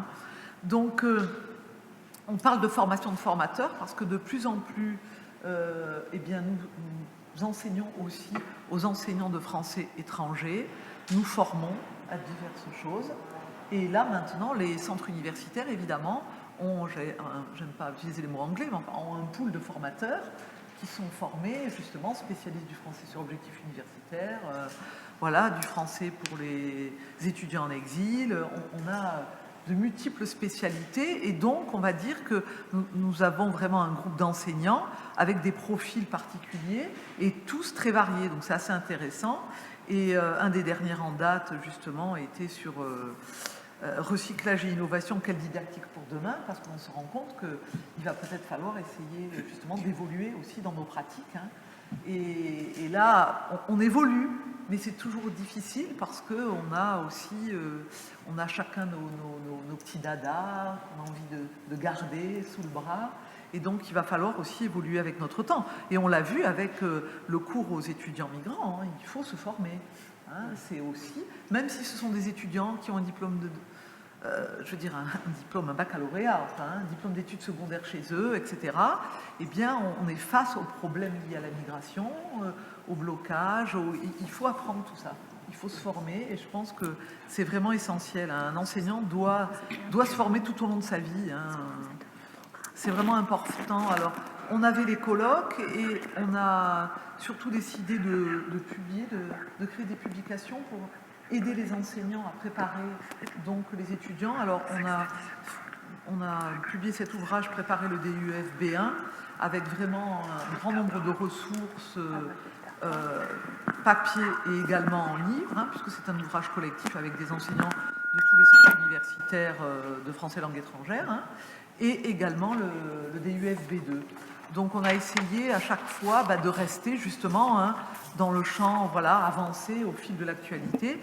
Et ça c'était une aide parce qu'en fait beaucoup d'enseignants avaient envie d'avoir aussi un ouvrage, et des ouvrages d'ailleurs dont se servent aussi certains enseignants à l'étranger qui préparent les étudiants. Donc, il y a plusieurs projets aussi qui ont été développés. Donc, il y a eu le projet d'un test pour l'accueil hein, des étudiants quand ils arrivent. Donc, ce test a été mis en place déjà dans certaines universités. D'autres vont le prendre. Alors, c'est tests en ligne, parce que là encore, hein, certaines universités utilisent encore des tests locaux pour placer donc, les étudiants dans les différents niveaux. Donc là, plusieurs centres ont décidé là, de continuer cette programmation et de le mettre en place chez eux. Donc ça a été également un gros travail avec notamment des enseignants du centre de Grenoble et de l'université de Grenoble. Et alors évidemment, on a des caractéristiques... Ah, je vois que c'est le passage à la clé USB qui m'a modifié ma diapo. En fait, je vais être simple, l'objectif évidemment, c'est le positionnement parce qu'il est très important. Et étant donné que les étudiants viennent de tous les horizons, le placement est essentiel parce que les niveaux ne correspondent pas forcément. Donc là, on a des compétences testées en compréhension orale, compréhension écrite et expression écrite. Et en fait, ensuite, très souvent, les centres font également un entretien oral avec les étudiants pour les placer dans les différents niveaux.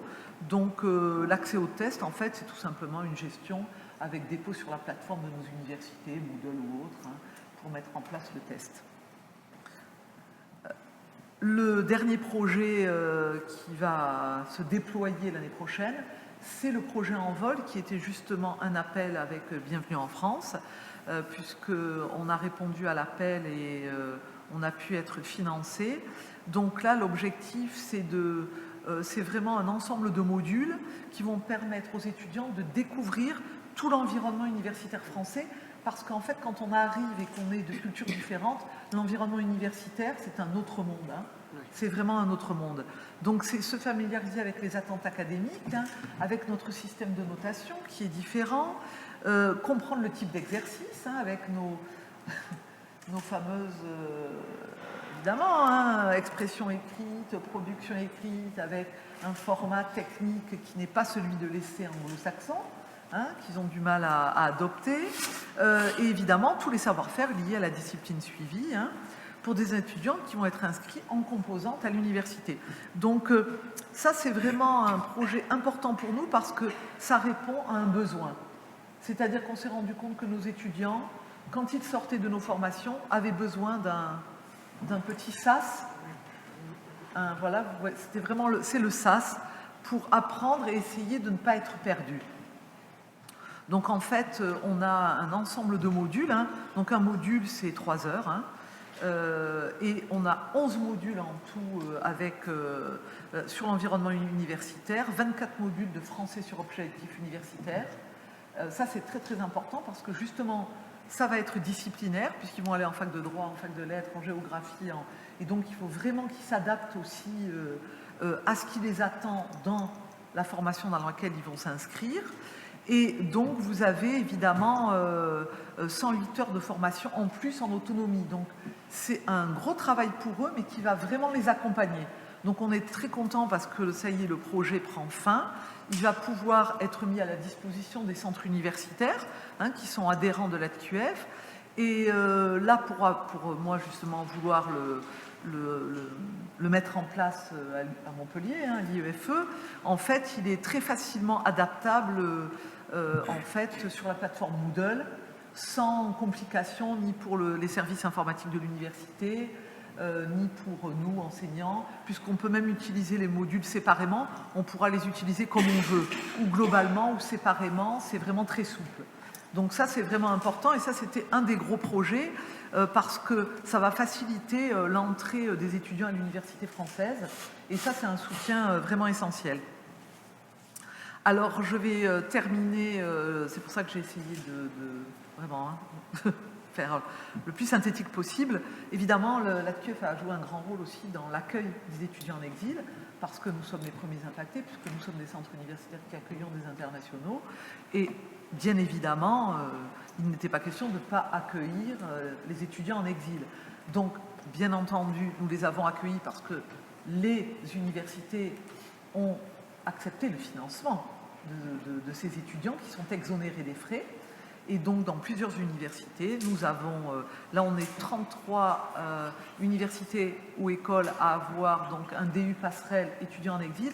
Alors le DU passerelle étudiant en exil est celui qui permet l'octroi de bourses pour les étudiants, mais vous avez encore un plus grand nombre d'universités qui ont un programme d'accueil pour étudiants en exil, pas forcément financé parce que tout simplement les étudiants ne sont pas réfugiés et seuls les étudiants avec le statut peuvent avoir les bourses. Donc nous avons un programme d'accueil à Montpellier et un DU passerelle, et dans le programme d'accueil, nous avons beaucoup d'étudiants en exil qui ne sont donc pas financés, mais qui sont exonérés et qui suivent en fait le même programme. Et là, bien évidemment, c'est sujet à demande de financement, région, enfin on essaie de faire du mieux qu'on peut. On a de la chance, la région Occitanie nous aide, et ça nous permet d'avoir un gros quota d'étudiants, puisqu'on en accueille 60 par semestre qui sont exonérés, hein, donc, et qui ont vraiment les mêmes cours que les étudiants des diplômes universitaires. Mais ça, c'est beaucoup, je vous parlais du côté administratif, c'est lourd. C'est lourd, mais ça marche. Après, il faut s'engager. Donc, en fait, justement, j'ai voulu montrer cette image de Campus France, parce que Campus France nous accompagne toujours, donc et là aussi. Et c'est pour ça que je tenais à mettre une copie d'écran du site, parce que justement, ils ont annoncé cette création. Il y a vraiment, tout a été fort bien expliqué dans le dossier spécifique.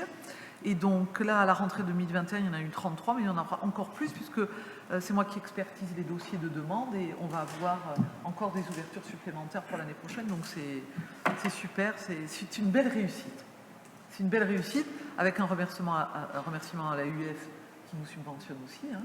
Et la TQF donne aussi un petit peu, bon, pas autant malheureusement, parce que nos finances ne sont pas les mêmes. Et donc, là, je viens de vous en parler de ce DU passerelle qui est adossé, alors là, je tiens à en parler une seconde, au réseau Migrants dans l'enseignement supérieur, qui rassemble donc toutes les universités françaises et écoles d'enseignement supérieur qui ont désiré signer la charte du réseau et accueillir des migrants dans leur établissement, dans des programmes d'accueil. Parce que le réseau s'est mobilisé là, depuis 2017, ils viennent passer en association.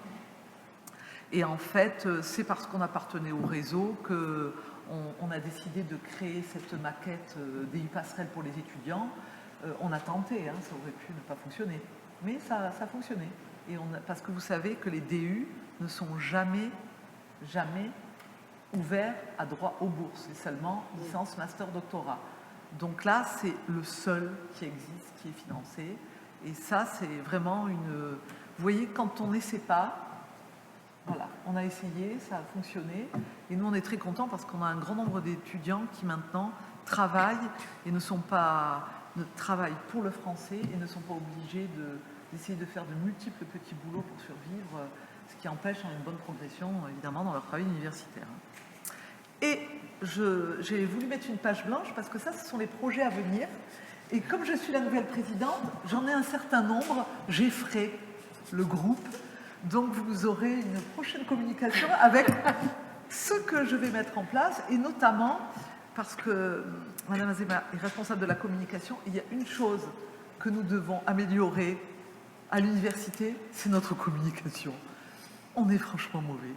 Et donc là, ça va être le point d'orgue pour donc l'association, c'est la communication et mettre en avant tout ce que l'association a déjà fait, tout ce qu'elle a fait, tous les projets déjà mis en place, etc. Parce qu'en fait, on n'a pas été forcément très très bon sur le sujet. Et là, surtout la mise en place de Envol, bien sûr. Et j'aimerais qu'on essaie de pérenniser nos DU passerelles, donc essayer de trouver de nouvelles sources de financement, voilà, et notamment d'aménager aussi les cours avec toutes les compétences des enseignants de notre réseau. Et j'arrête là. Voilà.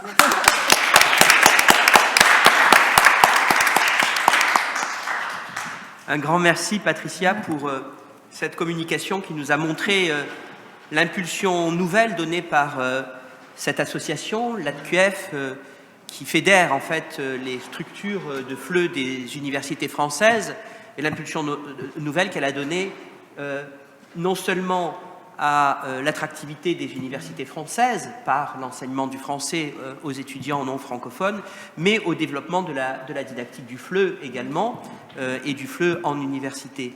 Et je crois qu'on voit là qu'il y a un acteur majeur de l'internationalisation de l'enseignement supérieur français qui se déploie depuis le début du XXIe siècle. Et je suis heureux que tu aies pu venir aujourd'hui pour présenter la présence de l'ADQF. Voilà. C'est important de dire aussi qu'il faut toujours faire lien avec nos formations, c'est-à-dire que nous avons des formations de master de français langue étrangère, et il faut vraiment faire lien entre les instituts universitaires, les centres universitaires et toutes les composantes, parce que ces étudiants participent à ce travail. Là, maintenant, ce sont des masters qui donnent en plus à nos étudiants en exil des cours de conversation. Et je pense qu'il faut aussi essayer de faire lien avec les autres. Je pense que le partenariat, il ne faut pas rester isolé dans son coin. Je pense que là, à l'université, ce que j'aurais vécu depuis que je suis étudiante, c'est cette particularité de l'université française à rester en version bulle. C'est-à-dire chacun est dans sa bulle, on a une équipe, on a un ensemble de... Comme quand on souffle quand on est enfant, là, les petites bulles dans le... Voilà. Eh bien, c'est l'université française avec ses équipes de recherche qui volent un peu partout et qui n'essaient pas, alors qu'elles travaillent sur la même chose, d'essayer de travailler ensemble, de faire des partenariats, de développer des projets. Et là, moi, je suis très contente parce que les centres universitaires, eh bien, par contre, ont cette ouverture d'esprit de travailler ensemble. On a fait énormément de séances de préparation pour ce DU passerelle qui est très lourd à mettre en place, et parce que c'était largement en dehors de leurs heures de travail, tout le monde a été là présent. Et je tiens à saluer toutes les personnes, les petites mains dont on ne parle jamais, qui ont mis en place, qui ont aidé à la mise en place de ces DU passerelles pour le contenu, pour vraiment, et un grand salut aux enseignants de français langue étrangère, hein. Oui, quel que soit leur statut, je précise. Et il est vrai aussi que les DU passerelles montrent que l'université n'est pas coupée de la société, qu'elle est au cœur de la société, qu'elle prend en charge les problèmes de la société, et la question des migrants, elle est prise en charge par ces DU passerelles. Et je crois qu'il faut aussi rendre hommage à l'AUF qui apporte, oui, tu l'as souligné, hein, mais qui apporte une aide considérable aux universités dans ce sens-là. J'en parlerai demain dans la communication. D'accord. Alors je laisse la parole maintenant au public pour des questions ou des remarques. Oui, j'aurais une remarque, c'est-à-dire que tout à l'heure j'ai été effarée par le chiffre qui nous... J'ai été effarée tout à l'heure par le chiffre qui nous a été donné en milieu d'après-midi sur le fait qu'il y avait 50 000 demandes d'équivalence de diplôme au CIEP. Et je me suis dit, mais c'est pas une université, parce que enfin, une petite université comme la nôtre, ça fait 18 000 étudiants. 50 000, ça commence à être presque une grande université, comme l'université de Paris actuelle. Et c'est pas rien.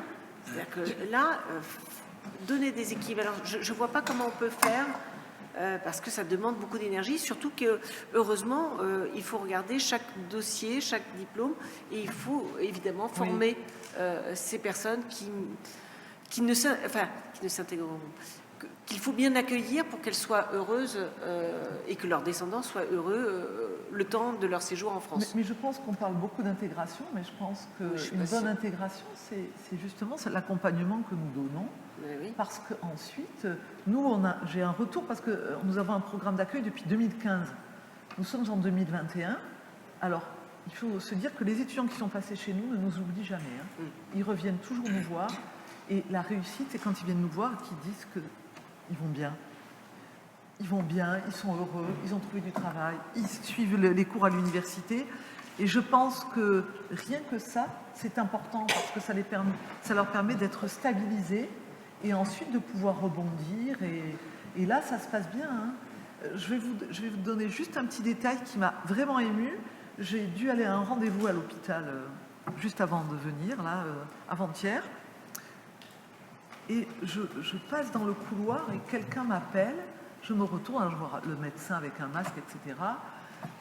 Moi, évidemment, je ne voyais pas parce que je savais que ce n'était pas le médecin que j'allais voir. Et qui me regarde et me dit « Mais c'est moi ». Et alors, on enlève le masque. C'était un de mes anciens étudiants qui, ça y est maintenant un des praticiens de l'hôpital. Et j'étais tellement contente de voir que ça y est, il était là, il était engagé, qu'il avait réussi à faire, parce que là, les équivalences pour la médecine, il doit faire quelques petites choses en plus. Hein. Mais c'est vraiment, oui, ça m'a émue, parce que j'ai vu que tout allait bien. Et je pense que des exemples comme ça, surtout dans des endroits si inattendus, hein, voilà, ça veut dire que c'est dans la vie quotidienne. Voilà, maintenant, ils sont un peu partout. Et je pense que ce travail que nous faisons n'est pas vain. Quelquefois, quand on a un peu de lassitude, il faut se dire, on ne fait pas ça pour rien. Voilà. On fait ça pour des personnes. Ouais. Alors, Emeline a une remarque ou une question, je t'en prie. On n'a pas de micro.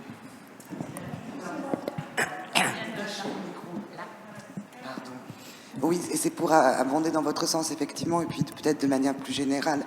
C'est vrai qu'enseigner le FLE n'est pas un enseignement anodin, Non. Quel que soit le contexte. Et voilà, je me tourne vers Ingrid et vers mes collègues de FLE, je crois qu'on est tous, on a tous en tête des moments particuliers d'enseignement, et surtout dans un cadre qui est un cadre en immersion, avec des étudiants qui souvent sont des étudiants coupés de fait, alors quel que soit le contexte, ça peut être un contexte culturellement très favorable, etc. On a des étudiants qui partent voilà, avec des étoiles dans les yeux à Paris et qui posent leur valise et qui à un moment disent « je ne comprends pas ». Et quel que soit le niveau, je crois qu'on a tous, et voilà, je voulais juste pour finir cette journée dans une forme de pathos un peu dégoulinant, que vous me pardonnerez, que enseigner le FLE n'est pas un enseignement anodin. Et on a un public qui est assez émouvant, et ces rencontres que vous disiez... Ah oui, c'est des rencontres qu'on n'oublie pas. Voilà, mais je crois qu'on aurait tous et toutes des anecdotes qui nous ont parfois tiré l'alarme, en se disant, mais... c'est joli. Oui, non, je pense qu'on a un enseignement particulier. Et bon, après, voilà, il faut l'avoir choisi, il faut être motivé. Hein, et surtout se dire que, voilà, il faut tenir, parce que c'est pas toujours simple. Hein. Je ne parlerai pas de politique en ce qui concerne les enseignants de français langue étrangère, mais tous leurs statuts ne sont pas mirifiques. Ne l'oublions pas. Ça, c'est vrai. Surtout dans le domaine du français langue étrangère. Voilà, donc je pense qu'ils sont diplômés comme les autres, et malheureusement, la reconnaissance n'est pas toujours au rendez-vous, alors qu'ils font Il y a un réel problème très de bon statut dans le travail. domaine. Alors, d'un côté, on nous dit il faut vendre la France est un pays de cocagne, etc. Mais qui transmet la culture française? Qui apprend à parler français? Les enseignants de français langue étrangère, ils semblent être quelque peu oubliés. Donc là aussi, c'est à noter, parce que pour l'instant, je ne vois guère d'amélioration à l'horizon. Oui, parce qu'on est vraiment, voilà, on met en avant tout ça, mais alors essayer de valoriser aussi ceux qui transmettent ce savoir-là. C'est vrai, ne finissons pas par une note trop pessimiste cette première journée de notre colloque. Non, mais... Oui. J'allais introduire une note plus positive en invitant tout le monde à nous rejoindre, puisque ce colloque du centenaire légèrement différé de notre institution correspond également à l'inauguration de notre nouveau bâtiment rue de Martignac. Et donc nous allons nous vous invitons à un cocktail ce soir à 19h30, donc au 16-22 rue de Martignac. Et c'est là que nous nous retrouverons pour la deuxième journée de notre colloque demain. Et nous avons souhaité que ce colloque aborde deux volets totalement indépendants l'un de l'autre, ou apparemment indépendants l'un de l'autre, de l'internationalisation de l'enseignement supérieur français, l'un qui porte sur les structures, sur l'histoire des institutions, c'était cette première journée, et puis la deuxième journée qui portera sur la substance même, le moyen, l'outil intellectuel qui est l'enseignement du français comme langue étrangère.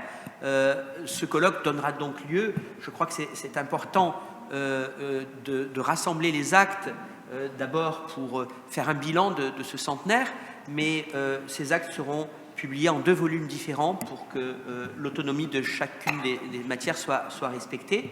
Et en tout cas, pour ma part, j'ai été heureux que cette journée corresponde en fait à un fil chronologique, puisque nous sommes partis ce matin la fleur au fusil, il faut bien le dire, en 1919, et nous arrivons en période post-Covid, en cette fin d'après-midi, en 2021, le bilan de l'internationalisation de ce siècle de l'histoire de l'enseignement supérieur français. Voilà, et donc nous avons fini avec un peu plus que le quart d'heure académique habituel, mais ça c'est l'inflation habituelle, et je vous propose d'aller tous nous réconforter maintenant au 16-22 rue de Martignac. Et merci à toutes et à tous pour votre participation aujourd'hui. Merci.